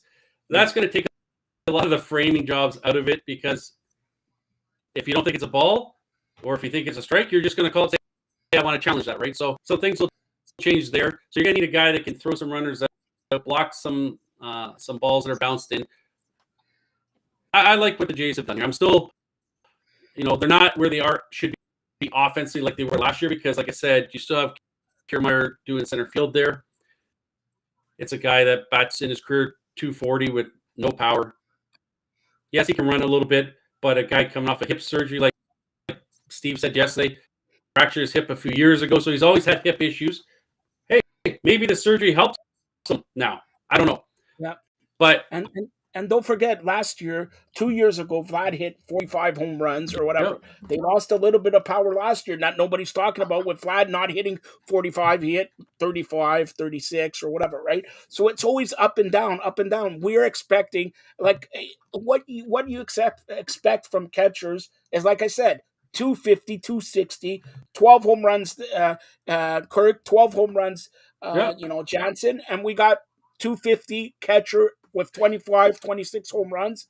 That's and Joe, you have to remember, like, I was a big Hernandez fan when he got traded from Houston to Toronto. I really liked that trade. I saw what he could potentially be. When Hernandez was traded here, there's a lot of people say, who the heck is this guy? Now all of a sudden they fell in love with him. So this is the same situation here. Only difference is Varsho is a little bit further ahead than what Hernandez was when he got traded to the Jays. So, I think it took, in his first year, I think Hernandez hit 20 plus home runs with the Jays. Then he started getting more confident, getting more ABs, regular position, didn't have to look behind his back.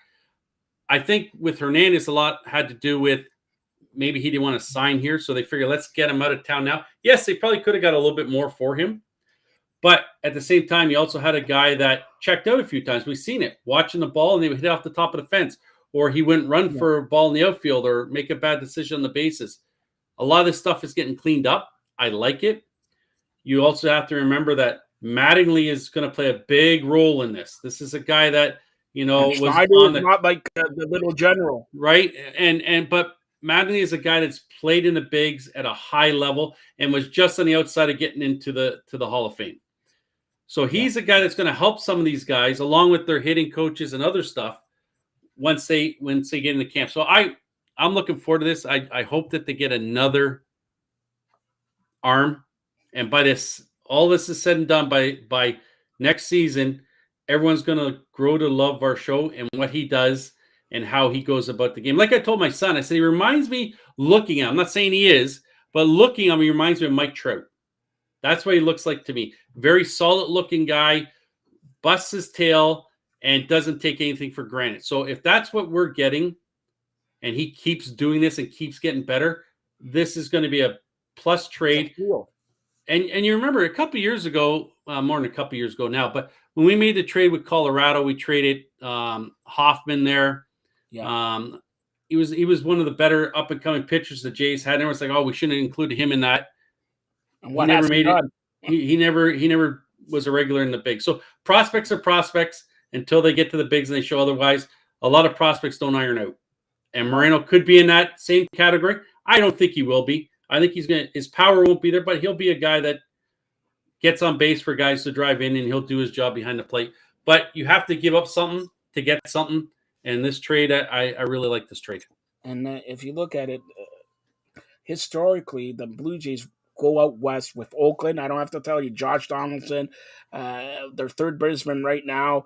They go out west and I don't have to say this, closing in where was McGriff, Carter, Alomar. Nobody talked about that when Pat Gillick did it in San Diego, right? So it's like nobody's talking about this, but you're right. This guy has the ability. He's a left-handed. And what I like about it, he's not in his 30s. He's mid-20s. He still has an upside. And last year, he hit 27 home runs. What's he going to hit this year, right? He has, and here's the other thing about the Rogers Center. where we always say it's hit friendly or whatever. We don't know how it's going to be now when they're going to do all these renovations. Maybe more home runs can be hit there all the time. So we don't know yet. So we need pitchers who, and you mentioned bullpen arms, but somebody with gas, somebody 99 to 101, 198 to 101. We need maybe two of those guys, and arguably, we're there. We're there. Yeah, we are. And you look at everyone else, and you look at this as a whole. In the AL East, what have the Yankees truthfully done besides they added Rodon? Yeah. Right? They re-signed their own guy, Judge. They re-signed their own guy, Rizzo. Their bullpen is weaker than what it was last year. So the Jays have gone out and added Bassett, have gone out and added an arm in the bullpen. Yes, he's not a 98, 99 mile an hour guy. He's a 94, 95 mile an hour guy that has swing and miss stuff, as in his off-speed pitches. I'm going to be honest with you. I spoke yesterday, late last night, to Mark Solinsky. Everybody knows him. He equated Bassett and a little bit Syndergaard, a little bit softer. Syndergaard's 95, 98. This guy's 94, 95.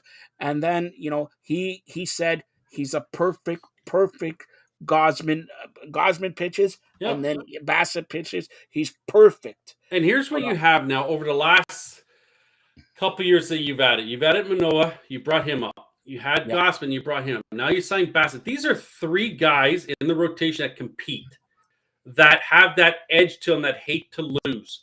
That you watch Bassett, he's got that Scherzer type of an attitude. That's what we need. We need guys on this team that want to compete, won't take time off, won't say, oh, I'm not feeling well today. I don't want to pitch. I don't want to play. They go out there day in and day out, and it takes an awful lot to get them out of the rotation, out of the game. I like what they've done. Yes, it's not the $350, $360 million contracts that other teams are handing out. And you forgot one guy here. Because I did speak to Mark. He said, watch out for Barrios is going to have a bounce back year. And Barrios is a number 4. Remember who was your starter for last year? He was the number 1. So if he could come around, number 4. Yeah, he could come back around to what he was previous to last year, and have that 3.6, 3.7 ERA, strike out a guy an inning, less than a hit an inning type of guy.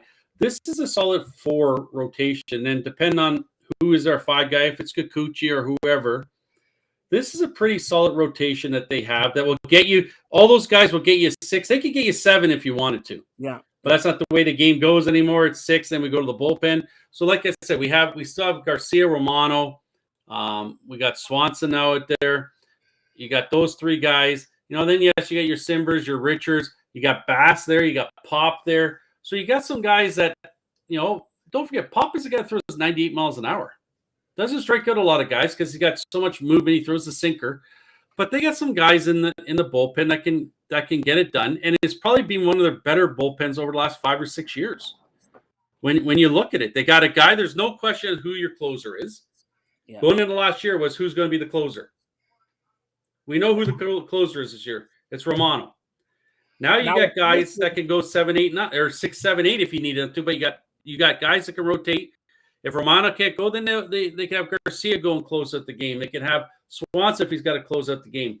This bullpen's a lot better off. I think one more arm does it. I really do. Now, do you put Pearson, barring he's healthy and all that, do you put him as the 5th starter or you put him as the number 8? Like, an 8th inning guy? Yeah. If he could stay healthy, I would say put him as your starter. Put him at the 5 guy. Let him go every 5 days in that 5 spot and see what he can do. But he tends, when he's a starter, for some reason or another, gets hurt. I don't know why. He just does. Something pops up. That's why I asked you. Do you put him so it might be best that he goes in the bullpen, and you can bring him when you need a strikeout situation. Guess who you're going to? You're going to Pearson. You're bringing him in with his 100-mile-an-hour stuff and letting him do it. There's lots of guys that were starters and didn't fare very well. They're starters and moved to the bullpen and became really good guys in the bullpen. So my only question to this is they got all 80s. They need, and preferably in the bullpen, they need another lefty. Well, they do, and that's why I said Rogers and Chaffin, right? They're both lefties to help Mesa. Instead of just having that one lefty out there in Mesa, I think if they could go in and somehow arrange a deal with Chaffin, and then you would have Chaffin out there with Mesa, two lefties, and Chaffin is pretty good at getting lefties and righties out. So if need be, he could stay in there and face the righties and do a pretty good job at getting them out.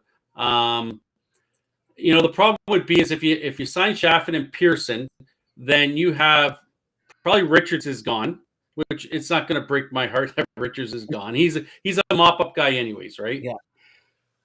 Then the next guy in line would be Simber. Well, is Simber the guy, or do they leave Pop down? Yeah. Well, I would want Simber because basically the stretch where he started. Because it's a different angle. It's something different that they can bring in and throw teams off of, right? So it's going to be interesting to see what they do here for the last, I think we said yesterday, 54 days left. So I guess 53 days today. Yeah. What transpires here. But I like what they've done. For the last few years, they've done this exact same thing with this team over and over, and it didn't work. So now they're trying something different, and now everyone's like, oh, what the heck? Well, it didn't work for the last 2 or 3 years, so they've gone, they tried something different. We'll see if this works. It's not a big dip in offensive numbers right now from Hernandez to Varsho, but you do get a base running and defense from him. And you got younger. And you got a kid that can, if you need to, you can always have your catcher, a catcher catching and a catcher DHing. Because, Varsho can then go in and catch. If need be, they can move him from the outfield to put him behind the plate. So there's no issues with that. So this is a solid on Atkins' part. He's going to take a beating for it. Don't kid yourself. There's going to be a lot of fans, but they're just that. They're Chiefs fans. They're not baseball fans. They don't watch the whole picture of things that are going to get done and how things are done on the field. But once they see this team on the field with Bassett on the mound or showing the outfield, they're going to be happy with this. They're going to be happy with these two moves that they made. And like I said, the only thing I have the issue with is Kiermaier. If he was your fourth outfielder and a guy that could go in there, start 2 or a couple times a week and then come in defensive purposes, that would be okay with me. Yeah, they definitely need another outfielder. So like I said, it wouldn't surprise if they, we already said they got Merrifield there and Biggio. They could also, again, just say, hey, Tapia. Let's bring Tapia back. I believe that they're going to bring somebody with a spring training invite, and he'll probably make the team. There might be, and there might be a guy in spring training that surprises, and they keep him up. Yeah, it's going to be a interesting next month and a bit, and then into spring training, which will start. Pitchers and catchers start reporting in February. So, we only have. Hold on. Do they report after February 8th? Because I don't know if you know this. February 8th is the world's greatest day, isn't it? It's the birthday of a couple people that are just happen to be on this show right now. So now, what is it more important? February 8th, is the birthday more important for the president of the provinces of Canada or the grizzled young veteran? Or can we share birthdays? Obviously, the grizzled young veteran. We can't share birthdays? Well, we can share them. I'll give you a small piece of it. A small piece of it. Listen, Marty, all right, you're on here. I called you last minute, and honestly, Marty Roberts has become a very good friend, and we had him on yesterday with, telling happy holidays, Merry Christmas. You had a day in a snowstorm, okay? And what a day to make a trade. Kudos to Russ Atkins and Shapiro. Look outside. Spring training weather, baseball weather, summertime. I want to go down to the Rogers Center with one of my the other Greek that I actually like. All right, okay, and have not one beer, not 2 beers, not 3 beers, not 4 beers. Maybe she'll have sweet wine, red wine, and everything like that. But watch Blue Jays and everything like that. But Marty, honestly, we called you up here. You're always here. A big friend, or became like family to me and all that. So on behalf of everybody here at the Fired Up Network, I want to wish you once again, to your family, to your daughter, your son, and your wife, a very Merry Christmas, Happy Holidays. Hopefully they don't make a trade, because I'll call you during Christmas and be on here again. Okay. So anything you want to say here? No, just everyone stay safe over the next day or so, because it's supposed to continue into tomorrow. Get all your shopping does that mean done. my Hanukkah present is gone? Didn't you do it through FedEx? You knew I had somebody there could do it through FedEx, and did you do that? Yeah, they told me that they were not accepting it because of who you were. I don't know what that meant, but they handed it back to me, so I opened it up and I used it for myself. And what was it? I can't tell you now. All right. So, but no, everyone have a happy holidays. Have a very good Christmas. Go out and spend money on Boxing Day with all the deals. And now, what deals are you going? What do you need on Boxing Day? Let me see. If it's above 25 cents, I'll get it for you. Above 25 cents. There you go. We're stepping up. Yeah, above 25. It used to be below 25 cents. Yeah, I wanted to say this, and I'll only say, I must be in the holiday spirit. I'll only say this one time. First of all, Merry Christmas to you and your family, your daughter and your wife and your son, but also Merry Christmas, the guy who actually introduced us, Billy Jorgansakis, better known as the Greek. I will never announce his name again here. I'll just announce my favorite. You guys have this like love hate. You guys should. No, I don't love him. He loves me. You guys should be like brothers. That's you guys are brothers. like brothers. By the way, you talk about brothers. When's our birthday again? February 8th. February 16th is Billy's birthday. Do you know what other February 16th is? I'll give you a hint. Has a calendar that never gave it to you. Yeah, your sister is that day as well. So there it is. Brother, sister. No wonder there's something going on with me in Greek. Come on. All right. By the way, I want to do a special shout out to another Greek, Patricia.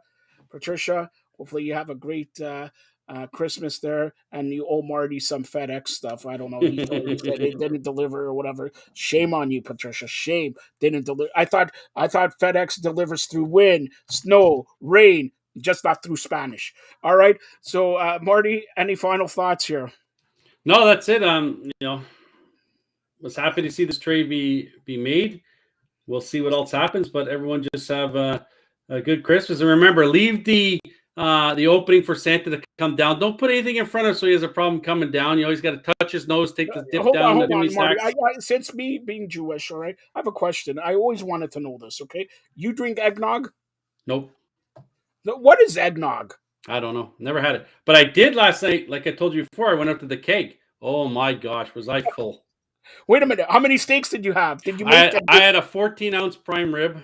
Oh, my gosh. Oh, and then, my wife couldn't finish her top sirloin, so I had a little bit of that, and then we had a couple wobbly no wonder at around 10:30 after we did the show, I called you. You were in some place. Well, I was laying in bed. I couldn't move. I ate so much. You weren't in bed. You were in some washroom establishments. Come on, making strange sounds. Come on. I'm gonna have to make a little bit of room for turkey dinner on Christmas, so I gotta somehow find some room in there. What's the big thing about turkey on Christmas and Thanksgiving? Why can't you have a good steak? No, ham and turkey is what we'll have on Christmas Day, and then it's not at my house this year, so I don't have to worry about cleaning up after or my wife. So that's the good thing. But the only thing is, when you go away and dinner's somewhere else, you don't have turkey sandwiches or turkey soup for the next week. Yeah, well, maybe that's better, right? You don't want leftovers. I love turkey leftovers, turkey sandwich. And what? You're not having pizza after that? I'll get Andy McNamara. He has some codes for Domino's pizzas. Yes, some Domino's codes. Domino's. All right. So, like I said this before, I'm going to unveil this. This is earth-shattering news for the Fired Up Network. Marty, sit back, take your hat. I'm going to expose everywhere.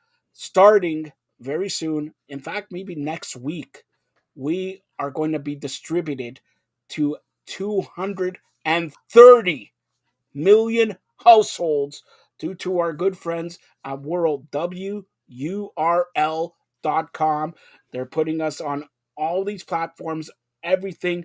So Fired Up Network is going to be more fired up and everything in 2023. And do you know what this means, Marty? Honestly, do you know what this means?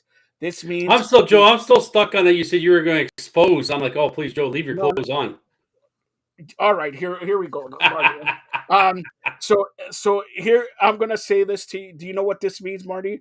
Now more than ever, and I know I'm gonna get a call from the other Greek and some guy with a lot of hair in his ear. Okay, Marty, you may actually get paid 25 cents or a maximum of 50 cents per I just show. think it means more people get to see this ugly mug of mine. Well, you said that, and I didn't. All right, you said that. But Marty, right now, after we finish this segment, a world exclusive. He has not done a Canadian interview, especially to an independent company. LSU basketball coach, famed basketball coach Dale Brown. Do you know who I'm talking about, Marty? Have you heard of him? I've heard a bit about him. Yes, I have, and that's coming on after we're done. No, right, like 2 minutes. That's after we're done. Yes, it's after we're done. 2 minutes from now, and Dale Brown again, big nobody independently, especially Canadians, has ever got an interview with him. And again, the big news: we're going to be distributed to millions of platforms. Fired Up Network is here, and we're growing. We're growing bigger. We already got female empowerment movement. And Marty, I know tomorrow when you're eating, or you're not eating at Christmas Eve. It's Christmas, but so you're watching NFL football. But around 7:30, 8 o'clock, tune in to the Fired Up Network female empowerment movement because we got a holiday special. A concert, Marty. A concert. You know, like Marty, I wanted to. I wasn't invited to this because it's all about. Are you a female? Are you a female? I can sing. You can sing. What's okay, Marty? Here, I can't sing. We're not singing. No. Since we're both in the holiday mood, I'm not asking to sing. But if you were to sing, what would be the song of your choice? Oh my gosh, I don't know. Maybe Santa Baby. Santa Baby. You know, like we've had, you know, there has been postings of me around on, you know, other platforms of me singing that you have not seen, and some people have not. I want to know. I want to know what. Look, I'm getting a text from Patricia. Oh, I hear something. All right, hold on, Barney, hold on. What is this?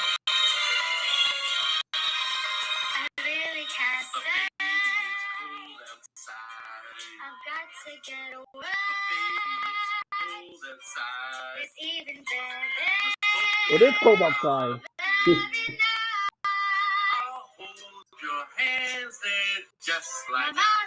See, I can sing a little bit, Joseph. Wait a minute. I don't know who was singing that. That doesn't look like you. You know, it looks like 50 years younger than you. I don't know if who was. I can't sing worth a lick. I can't. My daughter is a singer in this household. Since I'm look, I'm not going to ask you to sing the Hanukkah song. Hey, Hanukkah. All right, I want you to sing one. Give me a line. You're in a Christmas mood here. Give me the line. A line from a Christmas song. Let me guess. Go. Rudolph the Red-Nosed Reindeer. Yes, Rudolph the Red-Nosed Reindeer had a very shiny nose. Not bad. How about we go Ice Ice Baby? All right, go today. Listen, we could sing Ice Ice Baby because they never sang in third place. Collaborate and listen. Ice is back with my brand new invention. Something grabs a hold of me tightly, flows like a harpoon daily and nightly. Something's got a hold of me tightly, Marty. Something's got a hold of me tightly. Just make sure it's not. Never mind. All right. So there it is. You know what? I know you like wrestling, okay? You're like the Acclaim. Hey, listen, Daddy-O. You know what I'm gonna say, Daddy-O? Marty, come on. It's the whole scissor me, Daddy-O. Come on. See, deuces. All right, that's Marty Roberts again. Happy holidays, Merry Christmas to you, your family, Marty. Again, you were positive about the Blue Jay trade, right? Yes, very positive about this trade. All right. You know what you're going to be positive about? a worldwide exclusive. Hasn't been done with a Canadian independent network. Here is LSU basketball head coach Dale Brown. Hello, everybody. This is Joseph Hasek, and welcome to the Firedup Network. Welcome to a special Untouchables, but Derek is preoccupied, maybe doing his hair. Yeah, right. I got the great, some would say the world's greatest coach, Dale Brown here. Dale, first of all, how you doing? I'm doing magazine. All right, Derek. Of course, you're an amazing coach, and you have a connection to Shaquille O'Neal. Can you talk slowly about Shaquille's journey into basketball? I guess. This is one of the great journeys of all time. The State Department got a hold of us when we were still kind of at war on that Berlin Wall, and start speaking in Southern. They were going to send 85,000 American troops over there, German border, to intimidate the communists. We're not leaving there. What I did and work my way up to northern Germany, speaking to the troops. I said, absolutely. So I was at my last spot up in the mountains called Wildflecken, and which historically, when Germany was invaded, they'd come through here.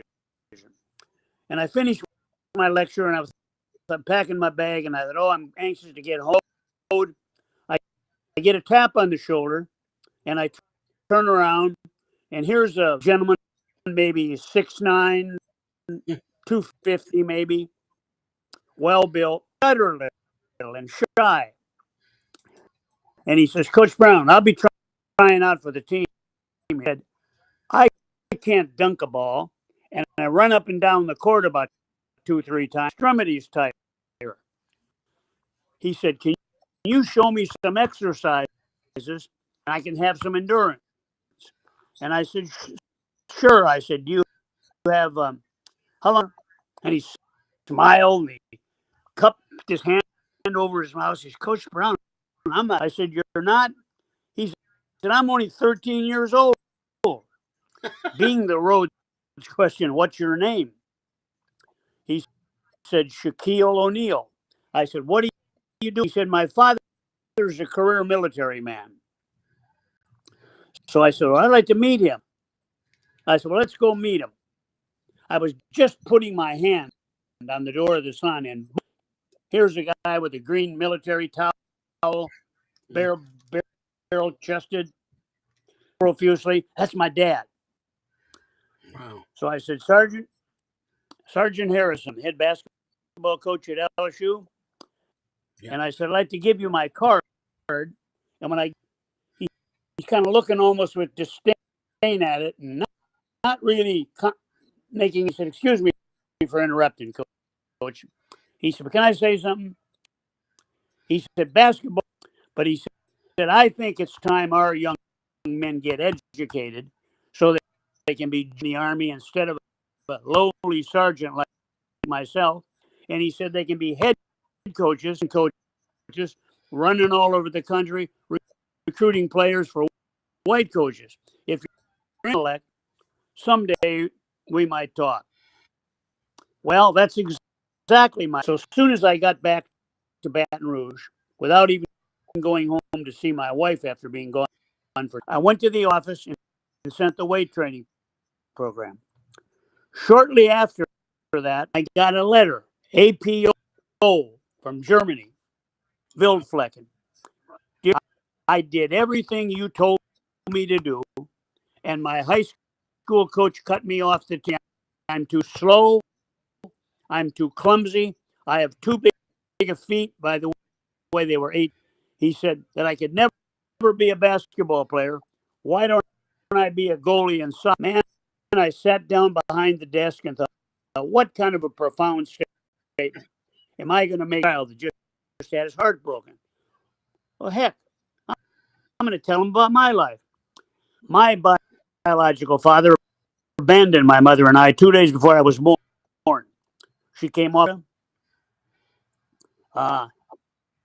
uneducated, 8th grade education, $42.50 a month, babysat and cleaned people's homes. And she gave me the enthusiasm, education. And I heard people say, well, he won't be amount to be anything. He had a terrible place above a bar in a hardware store. And I said, Shaquille, wrote him a letter. Shaquille, I know you've had your heart broken, but every time that happened to me, I mean, it worked. If you never get any conditions, your very best, and only you will know that sooner or later, God will do not give up. Adversity only visits the strong. It's state you can do it. Years later, he told me, sent him to get the mail. It was a snowy day in the mountains. He was thinking of quitting and becoming a military guy when he got done. And he said, I'm not quitting. And the rest, his basketball is secondary. Most benevolent human beings I've seen in my life. He has his doctorate to come. He had the highest grade point average on our team one year. And that's trouble these guys have. And he's just a good human being. He's a good person. Those shoes, 6'9" and 250, those shoes now, and he used them pretty well, but just a good overall human being. Yes, sir. No, sir. And I used to tell the team, I'd bring him to the middle of the court. I'd tell him, I've been doing this a long time, and there's a big difference between hearing, and the best listeners will be the best players. The difference in hearing part in light travels 186,000 miles a second. So that's a big distance issue. The difference is this. Hearing, it goes one ear and out the other. The father, the coach, the teacher, you just let it go in one ear and out the other. When you listen, you take the substance, what he's doing, and put it up in your subconscious. And I found the best listeners are the best players. Wow. Years later, picture from him. And it's his hands on his knees at a timeout in the air. And he said, Dear Coach Brown, because you taught me how to listen, they now say in the history of the NBA. So he looks like, when you look at him, he came up there to Canada, you'd say, hey, he looks like the exterminator. I is Bambi. He's one of the nicest people I've ever met in my life. And can you, first of all, that's everybody listening and watching to this. It's the time. It's the season, holiday season. Do never give up. Sure, we have bad days. But the next day, you live another day, and you maybe, something else happens that you give it a positive. That great what you said. Shaquille O'Neal started. Nobody gave him a chance. It's Shaquille O'Neal. Now, I don't have to tell you, one of the best basketball players, also rich. He can sing, he dances, everything. That's a great story. Also, can you tell me about health challenges? About what? Health. Sorry? Yeah, the health challenges. Health challenge. Health, right? Yeah. Sorry? Talking about Shaquille's health specifically? Yours, Shaquille's, everything, health challenges. Oh, and your time in Idaho also. I'll the answer from that. Sorry? The Mayo, no, I'm not 100% sure. I believe it was the Mayo, no, it was Harvard University. Decade study about health and death. And in it, the people that were positively thought, hey, I can whip this, that had prayers coming in quicker and saved death more than anything else. He always had it. He grew so fast, Mom couldn't her shoes all the time, and his toes were, I mean, they won't win any national awards for nice looking feet. The toes are turned with that for a long, long time. I believe an LA doctor operated on him, and it was much help. So he played in quite a bit of pain. It was always yes sir, no sir, and he never had a run with the. I was going by a school one day, an elementary school. See, Shaquille O'Neal is going into the elementary. Stop my car, go in. Here he's stopped himself to talk to the kids. He took them in the gym. And they crawled all over. He joked with them. He's a superstar that never forgot. How did that happen? His biological father? I don't know. Well, he may have met him after LSU. I don't know that. But his stepfather, Sergeant Harrison, real tough on him and was very candid to him and disciplined him. His mother, she's a sweetheart. She was the glue of the family. Always talking about cheating. Well, I'm going to interrupt that cheating business. Yes, there is some cheating in the whole business. Were the NCAA for years. The NCAA is supposed to be Collegiate Athletic Association, and what it really stood for years is. But here's a young guy that never asked for one thing. Came here, he didn't have proper clothing. The military. 3 siblings. The family had besides Shaquille, very uncomplicated. And his mother, I love his mother. She's a sweetheart. So the toughness he got from his dad, Mama, was Lucille O'Neal Harrison. Now, can you talk about the time in Idaho? The time in Idaho? Yeah, his time in Idaho. I was the assistant coach at Utah State. But one of my players played for Derry in that professional team they had in Idaho. Who had he not had a serious knee injury, he'd have been one of the greatest point guards. And he really cared for Derek. And Derek's a good coach and a good man. Or something. It comes from the heart. Now, Derek shocked me one time. He shows up with another guy on a bicycle, and they bicycle from Idaho all the way to Louisiana. Never told you that or not, but which is remarkable. But to get back to failure, Bob Richards, who won the decathlon champion gold medal in the pole vault boxer, he's dear friend of mine. And he told me one time, Dale, he talks about IQ, intelligence quotient. He said, that's not nearly as important as F. I said, FQ, what's FQ? Failure quotient. If you look back, he sports in television and radio, whatever. He said the people that have years, he have a great FQ. They don't let that. He said, and so your FQ is more important than your IQ.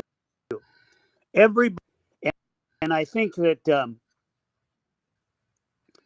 I think it was Muhammad Ali. He said, defeat. How do you say that? Defeat is only a word. It's not what happens if you think positive, something like that. And that's many times we think everybody that gets ahead, man, this guy got ahead, this girl got ahead. Well, that's not true. You'll find out most people have it very, very. All of us, there's 8 billion people on Earth right now. And there's that all the 8 billion can apply to. Number one, only visit the strong, and it'll stay forever with the weak. And if you get down in the dumps, oh man, I've committed a lot of mistakes. I'm a sinner. I'm this. I'm that. The great playwright described all 8 billion of us perfectly when he said every saint, every sinner has a future. I don't know anything about the sainthood, but I do know about the second one. It's somebody, but examine ourselves and what. Not Edgar Guest. Oscar Wilde said it. That's. All right, so a couple final questions with Coach Dale Brown here. And I'm not going to say you've been coaching a long time. I'm not any derogatory, but take us back from when you started to now. What changes do you see in professional athletics there? Because you coach the future. You're coaching the future when they start off, starting off and then getting there, and like you said with Shaq and everything. What changes have you seen when you started to now? I coached 44 years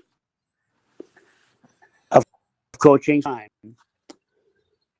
I think probably the biggest thing I've seen is the money that can now be made. And let me give you an analogy. John Wooden, who was the greatest basketball coach and the I've ever met in my life, he was a perfect example of Edgar Guest. Edgar would rather see a lesson than to hear one any day. I'd rather you walk with me than to merely. The eye's a better teacher and more willing than the ear. And the counsel you are giving may be very brief. I'd rather get my examples by you, what you do. That's what John Wooden did. Bill Walton, Kareem Abdul-Jabbar are friends of mine. They've told me numerous stories about him. Give you an analogy. What's changed the most? I'm wondering how many people, because they love kids and want to coach, or is money now dictated? And here would be the analogy. I wouldn't coach 27 years at UCLA.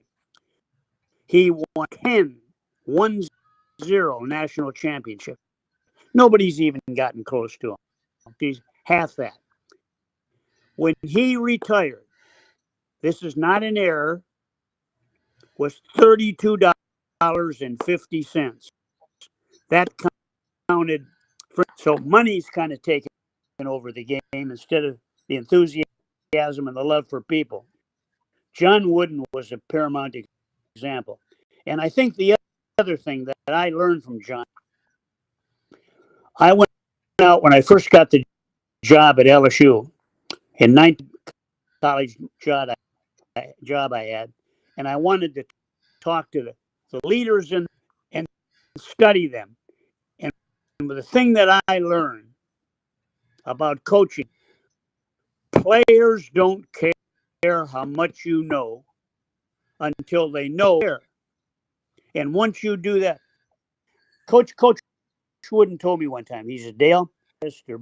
being humble, he said, but I'm just very average when it comes to the X's and O's. I'm good at. I get the kids' heart, and they believe in me. And if he could go on and talk, you're older than Methuselah, who was 969. Unusual guy. There aren't very many of them. So dare I ask, I'm going to say, what's left for you to accomplish in the world of basketball? And if I say, okay, if you retire today, what would be your greatest feat personally? That's an excellent question. How much longer God will have me on earth? I'm 87. John Wooden was 9 from being 100. I think the greatest joy I had was to become a head coach. Now, this may sound, oh, that's goody two shoes, that is that. Never, not one time, my goals were a national power. They had 14 out of 18 losing seasons before I got here. 5 years since they won a conference championship. I wanted to make it a national power. I wanted to help young men improve their lives. 85% of the guys have a college degree. And so my goal, as many people as I can, I don't want to be Father Flanagan. I don't think you should publicize, do. St. Francis of Assisi in the 5th century had a great quote, said we should all preach the gospel every day. And if necessary, use words. So it goes back to that poem of Edgar Guest. You want to be a father, a boss, then follow that advice. I'd rather see a lesson than to hear one. They walk with me than to.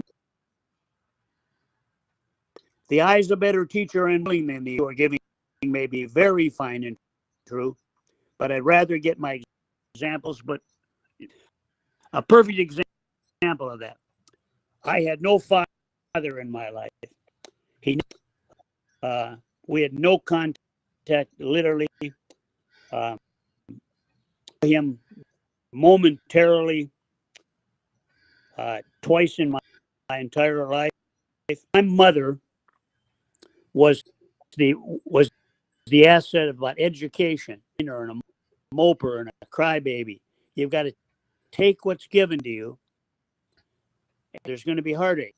And then what happened to me, there was an ex-coach. I went to an all-Catholic school at Minot, North Dakota, St. Leo's. We had a nun that was pretty tough and mean, and they were the habits at that time, and she was with it, you know. So when we're walking out of the classroom, one of the guys said, "What do you thought of her?" I used the words, "She's a son of a bitch." And I didn't say it to her. I said it to him. We got to the next class. There's a knock on the door. It's the ex-coach, who's a priest, Father John Hogan. And I could hear him say, "Dale." So I went out in the hall, and he kind of pinned me up against the locker and said, "What'd you call sister on the way?" Words. So I tried to con my way. I said, "SOB." You said S. I said, "Well, I swore at her." "You swore at her. What'd you say?" So I told him, and he kind of banged me off the locker. I don't think he really meant the locker or anything, but he banged me off the locker. I had my shirt folded over, and he grabbed. Now I was 17 years old at the time. That's 70 years ago, and me telling, I get almost tears in my eyes. He squeezed the back of my neck and said, "You can make something of your life, and I love you." And he walked down. You'll see him walking down the hall, and I turned to him, and I thought, that's the first that ever told me he loved me. And from that day on, there's not a program I haven't told I love, even though I might have to kick off the team for breaking a rule. 2 and 2 is 4. It's not 5. It's not 6. It's not 3. It can't be 2. I grew up with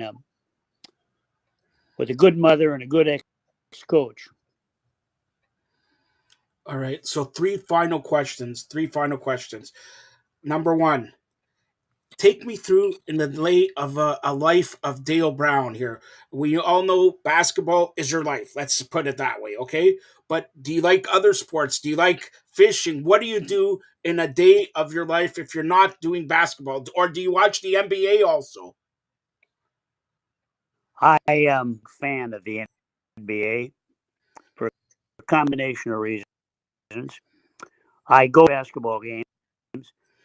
When I got out of coaching, I wanted to, and I used to dream about that as a kid. And for any people that are listening now that may not have a dad in home.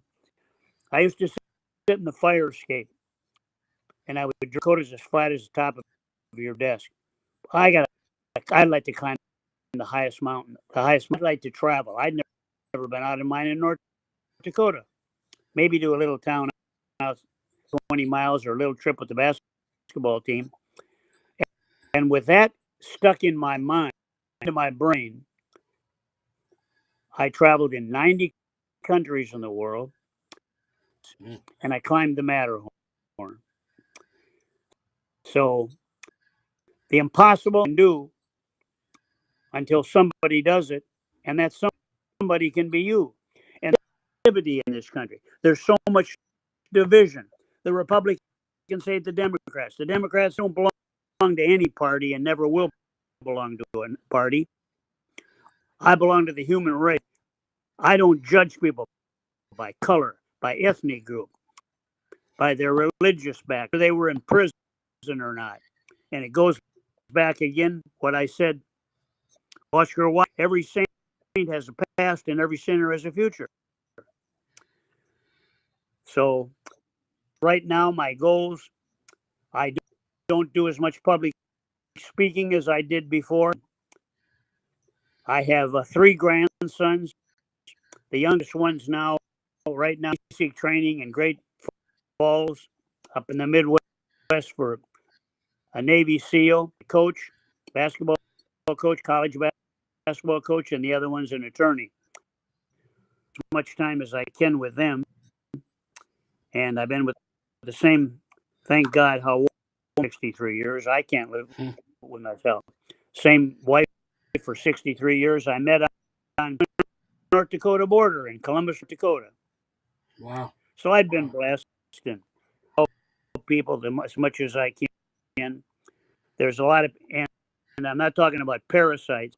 The best charity is what you initiate. When you've got people, I told Shaquille that, and I think he's pretty wise about that. He's a smart young man and a good man. So, Coach, 2 final questions here. Since it's the holiday season and everything like that, I'm going to ask, okay? Nobody probably has ever asked. But what do you want for Christmas or the holiday season? Personally, I have a wife of 63 years. I have a beautiful daughter. I have players, 160 of them I coached at LSU. 85% of those, their graduation degree. But I'm still in contact. Coached in high school up in Columbus and St. Louis. I want to help to see, and I'm not trying to be evangelistic because I'm far from that, and I'm to be honest with you, just to do good and not advertise. We're masters of doing something and then advertising what they do, and I think that's just continue to thank God.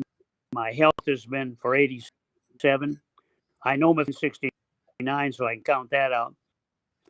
But just to live a full life, help people. Also, I think something else is very important for all of us. Evil can only flourish when good men do nothing. And when we do against politicians or businessmen or phony evangelists or what have you, we're helping them. And evil can silence evil's greatest ally. There's no question about that. And to be able to have the and the whole, I don't know the Canadian, to be honest with you. Well, it doesn't matter. Good people should be good. It doesn't matter if they're Canadian, American, whatever. Right. People should be people. And if COVID taught us one thing, there you and go. I'm gonna say one thing. COVID taught us one thing is to love each other, not to take guns and violence and all There this you go. stuff all the time here. Final question, Coach. Final question. Since I'm replacing for this show only Derek, right? Obviously, I've done a better job than him, but give me your thoughts on Derek Bowles here. He's untouchables, but give me your feelings and how you saw him rise and through his health problems and everything like that. Take me through, Derek, your thoughts on Derek Bowles. I'm not a sage by any. I think I'm a pretty good judge of people because growing up without a father, questioned the male, and I tested males. So I think I'm of who the true males are, who the fake males are, who the weak males are, and who the crooks are. A little hesitant in trusting males because my biological father abandoned us. Has as good a soul as you want. He seems to have a perpetual smile through all the health problems he's gone through. I never heard him whine and say, "Oh, little old me." He's a good coach, a good person. Also, I think all of us, Leonardo da Vinci, who is one of the great, he said, "Those who do not speak out against evil, what drives me every day of my life is Charles Krauthammer now was the paramount example of telling the truth. He was an intellect. He was honest. Emulates me. He said, quote, "You're betraying your whole life." And when I see these politicians get up, I was asked to run for you in Washington, D.C. I could have regurgitated some of the stuff I saw. Politics. We don't need politics. We don't need people building pyramids for themselves. Now, there's light years of difference between politicians and statesmen.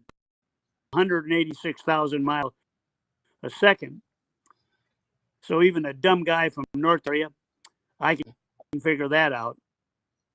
We just need more good people speaking. And quickly, one final thought. You coached so many players, right? I'm going to ask you, who was your favorite player you coached?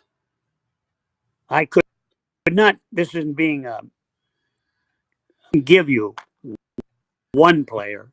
Okay, give me 5. I could give you a list. I could give you a list of a lot of them. Okay. The reason, and this isn't some magic prescription magic wand I way, but when I recruited kids, obviously the schedule we play, playing Duke, playing North Carolina, playing Kentucky, playing Kansas, we tried to. Our league itself was tough enough.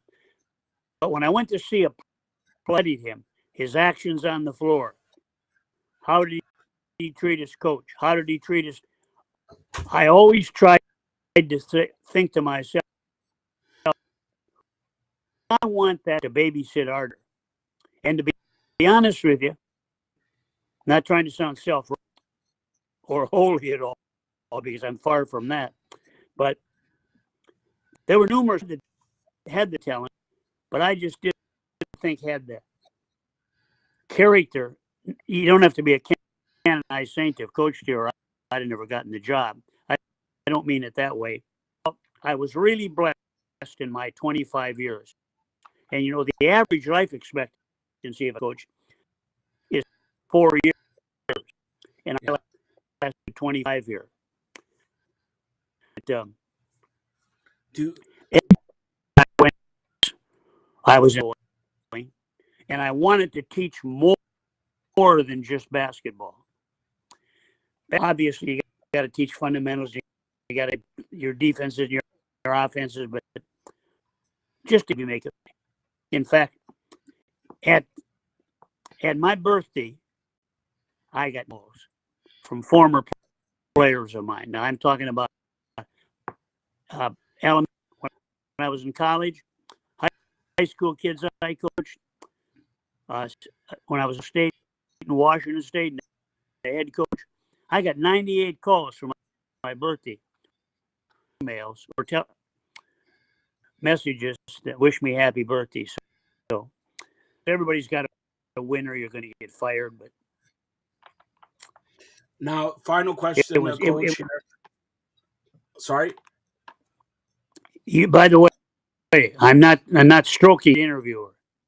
You ask good, sharp, quick questions, conversation. There's some people when they interview you, they dominate the conversation. You can answer a 5-minute question. So you're very, very good. Well, thank you. That means a lot to me, and especially with no show prep, put it that way. But here it is. Do you talk to other coaches like Jim Boeheim and Krzyzewski and all that? And if you do they teach you or tell you some stuff that you have used throughout the years?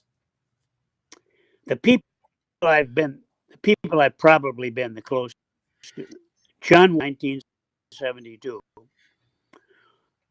I wanted to find out. Coach then was 3.5 years, 3.5 to 4 years. I wanted to find out his longevity in coaching with success. Who had the great attainment?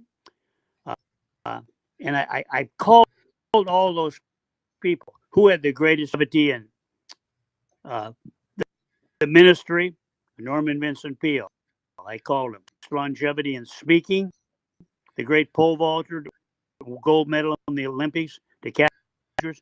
Who had the greatest longevity and success in sports? John Wooden. And they didn't know me from Adam. How would they know me? In fact, when I was applying to get into college, I'd ask for references. And I'd ask the superintendent or the president, hey, I don't have any references. So I called them, and they were so. John Wooden spent 4 days with me. When I one day, he spent 4 days. Norman Vincent Peale. I went. Lawrence Welk, a name you may not know, a great entertainer, one of the great North Dakota. Bob Richards, I went to his ranch. He was the best public speaker. None of them showed any vanity or what's this North Dakota hick. And when I went to apply for jobs, I was a high school. My wife typed up 100 letters of places we'd like to live. Of the 100 letters, those two people were Liddell Anderson at Utah State, Michigan State. And I said to my wife, that's really rude. People don't answer. They come. And I said, I'll answer every telephone call, every letter. I will not be as rude to them as they were to me. Well, fortunately, I got the assistant job at Utah State. So I'm very, very. And you were fun to interview with. I wasn't bored one second. I'm gonna ask you this. I don't have. I'm going to ask you this, right? I'm going to surprise you here. This is why he's one of the top motivational speaker. But I'm going to surprise you here, okay? When good friend Derek told me we're going to have an interview with you, I went out and purchased a book. All right, the no. 4 hurdles of life. The 4 hurdles of life. By who? Oh By my who? God! That's great. Well, they're pretty simple. And if you notice, the book is simple. We have to, in life, there are 4 major hurdles we have to get over. You can't go under them. You got to jump over them and something up.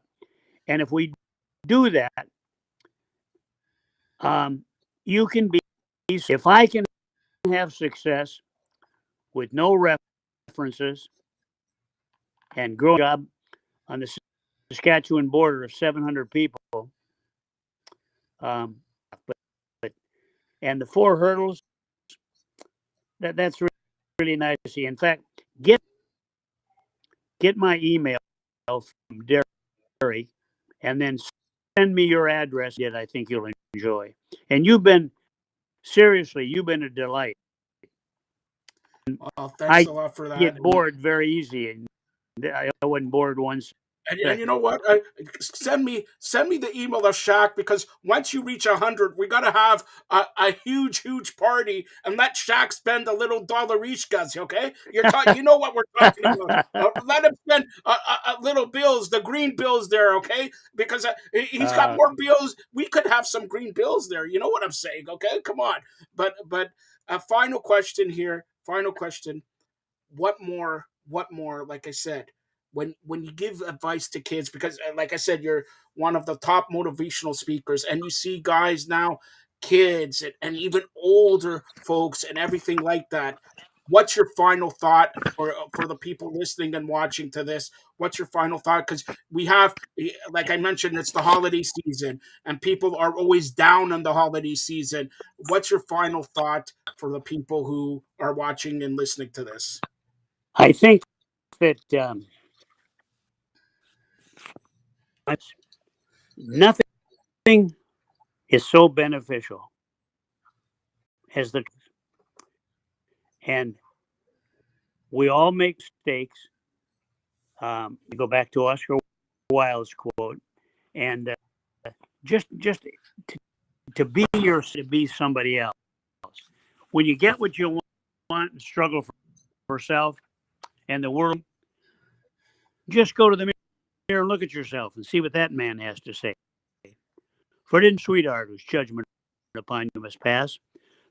The person who counts most in your life is the ones. Oh yeah, you may get pats on the back as you pass, but you're fine if you're the man last.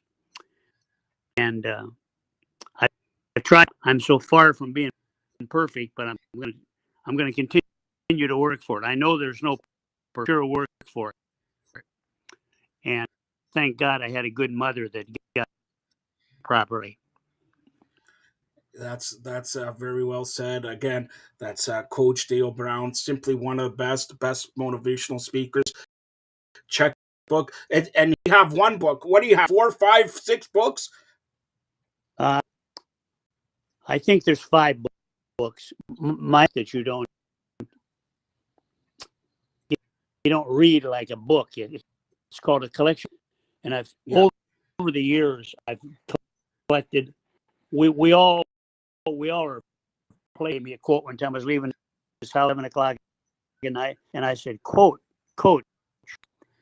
I've ever heard in my life. Is that your quote?" And he pondered and he says, "Dale, I've stolen so many quotes from everybody. I can't remember if it was mine or not. But I thoughts on life.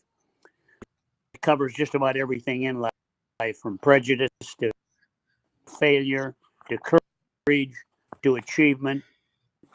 And it's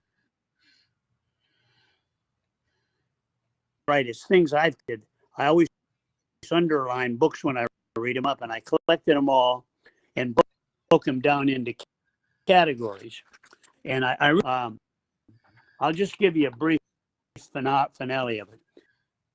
At adversity, criticism, failure, faith, fear, forgiveness, helping one another, knowing yourself, leadership, love and happiness, prejudice, spirituality.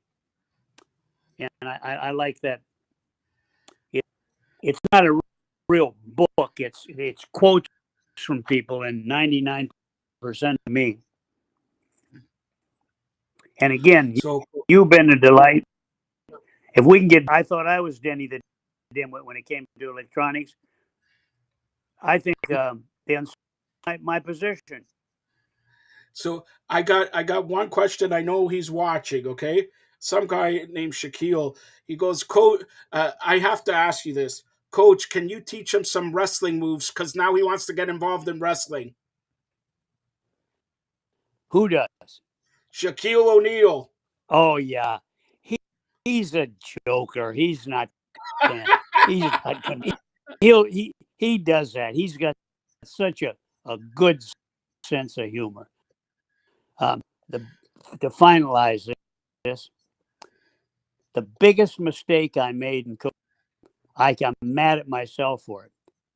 He was a horrendous free throw shooter. sometimes he wouldn't hit the rim, seemed like. And I went up to him. We had a couple weeks, and I said, Shaquille, I'm getting a hold of Rick Barry, who's the greatest under game. He shot like 95%. I'm bringing him in here to train you. The points on the court. You're going to get fouled a lot because they can't stop you, but you miss free throws. So I walked away. Coach, and he waved me back. You do that, please. That's a granny shot. That's going to be embarrassing. So I said something for him he can't do. We had a couple weeks left. I said, okay, if you shoot, shooting in the 40s and 50s, if you shoot, and we took coaches, we had them spot where he hit the rim. Did he hit the backboard? Did he swish it? To show them the charts with you. If you can shoot over 70% the last few weeks, now if memory serves me right, I believe he shot 75. I had to give in to my promise, but it was a mistake. I should have done the same thing the next year on the court. He disagrees with me. I think it was he had an operation. I think it was that, but he doesn't think that. Also, his is so big. Like you and I shooting a softball compared to a basketball. You just. But he had a great career, and he's been a wonderful father. He's not also, if you'll notice, afraid to admit his mistakes. Talking about his divorce, that was his fault. He apologizes to his kids, So he's just a good person, and he's got a good mama behind him. And boy, for all the kids that may be listening to this that don't have a dad, listen to mama. She knows far better than we do. That's right. That's right. And simply one of the best interviews I had. That's Coach Dale Brown. Amazing. Go purchase all his books. It's the holiday season. All his books, and read all his books because I know you're gonna get something from it. Any last comments here to the fans here, Dale? You go ahead. Commentary. Sorry. Boy, for the Minot Mallards, my pro, a little kid. Yeah. And we went to, there was a big tournament in Brandon. Familiar with the baseball up there? Yes. And it's Brandon's in Manitoba. Yes, Brandon, Manitoba. Okay. Just outside of Winnipeg. Well, I'm the bat boy. Guess who was pitching for the Brandon? Guess who the pitcher was? Wayne Gretzky. Page. Sorry? Satchel Paige. Oh, Satchel Paige. Wow. All time. Wow. And it's, you know what? You're obviously, you know everything about basketball, but did you ever want to try out or coach or be something in another sport? Sports, football, basketball, track and field, baseball. Roger Maris was a friend of mine in North Dakota. And I really loved it. But I might be the worst hitter in the history of baseball. Now, never struck. I'd get hit purposely. I was pretty big for a baseball player, 6'3", 210. And I knew I didn't strike out, but I always hit the ball to somebody or fouled it. I'd get up there and try to get hit in the shoulder, the back, or the knee or something. But a good friend of mine, and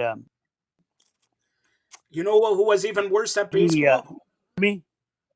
You know who was worse at baseball? Derek Bowles. Who? You ever see him hit? Oh my gosh.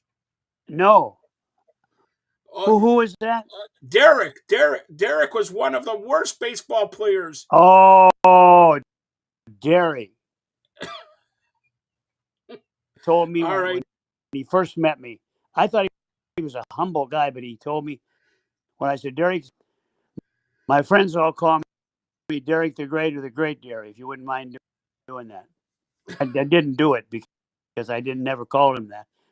But that's what he told me. So that's the kind of guy. I'll tell you now what. you get my email from. Yes. I'll get the email, and you know what? A lot of people should call you the great coach, Dale Brown. Thanks a lot, just Coach. An old North Dakota hick that got a break in life. Well, An absolute delight. How big a listening audience do you have? Well, thanks to that is a worldwide exclusive. He never comes on, does interviews, especially with an independent company. That's LSU basketball head coach Dale Brown. All right, so that concludes another edition of Game Time. We had over 2 hours and a half yesterday of Fired Up Live, 2 hours 45 minutes of Game Time. Tomorrow, a special female empowerment movement takes center stage with our holiday concert. Yes, join Shauna Brown, join Martina Barnett, and Courtney Riddle with favorite holiday tunes for Christmas, for Hanukkah. Check it out tomorrow here on the Fired Up Network, also FAM. And we'll be replaying it on Christmas night as well. So, on behalf of everybody here at Fired Up and FAM, Marty Roberts, also Giancarlo Lino, Carmen Asako, John Freeman Nelson, Courtney Riddle, Dale Brown. I'd like to wish everybody out there a very, very Merry Christmas, Happy Holidays, and be safe, stay safe. A snowstorm in Toronto and the greater North American eastern part here. Enjoy your night tonight and tomorrow with Christmas Eve football games. The NFL is in action, and of course, Christmas Day with the NFL and NBA also. So, and I like to take this special opportunity and say Merry Christmas to my girlfriend Patricia. Stay tuned for more great programming here on the Fired Up Network.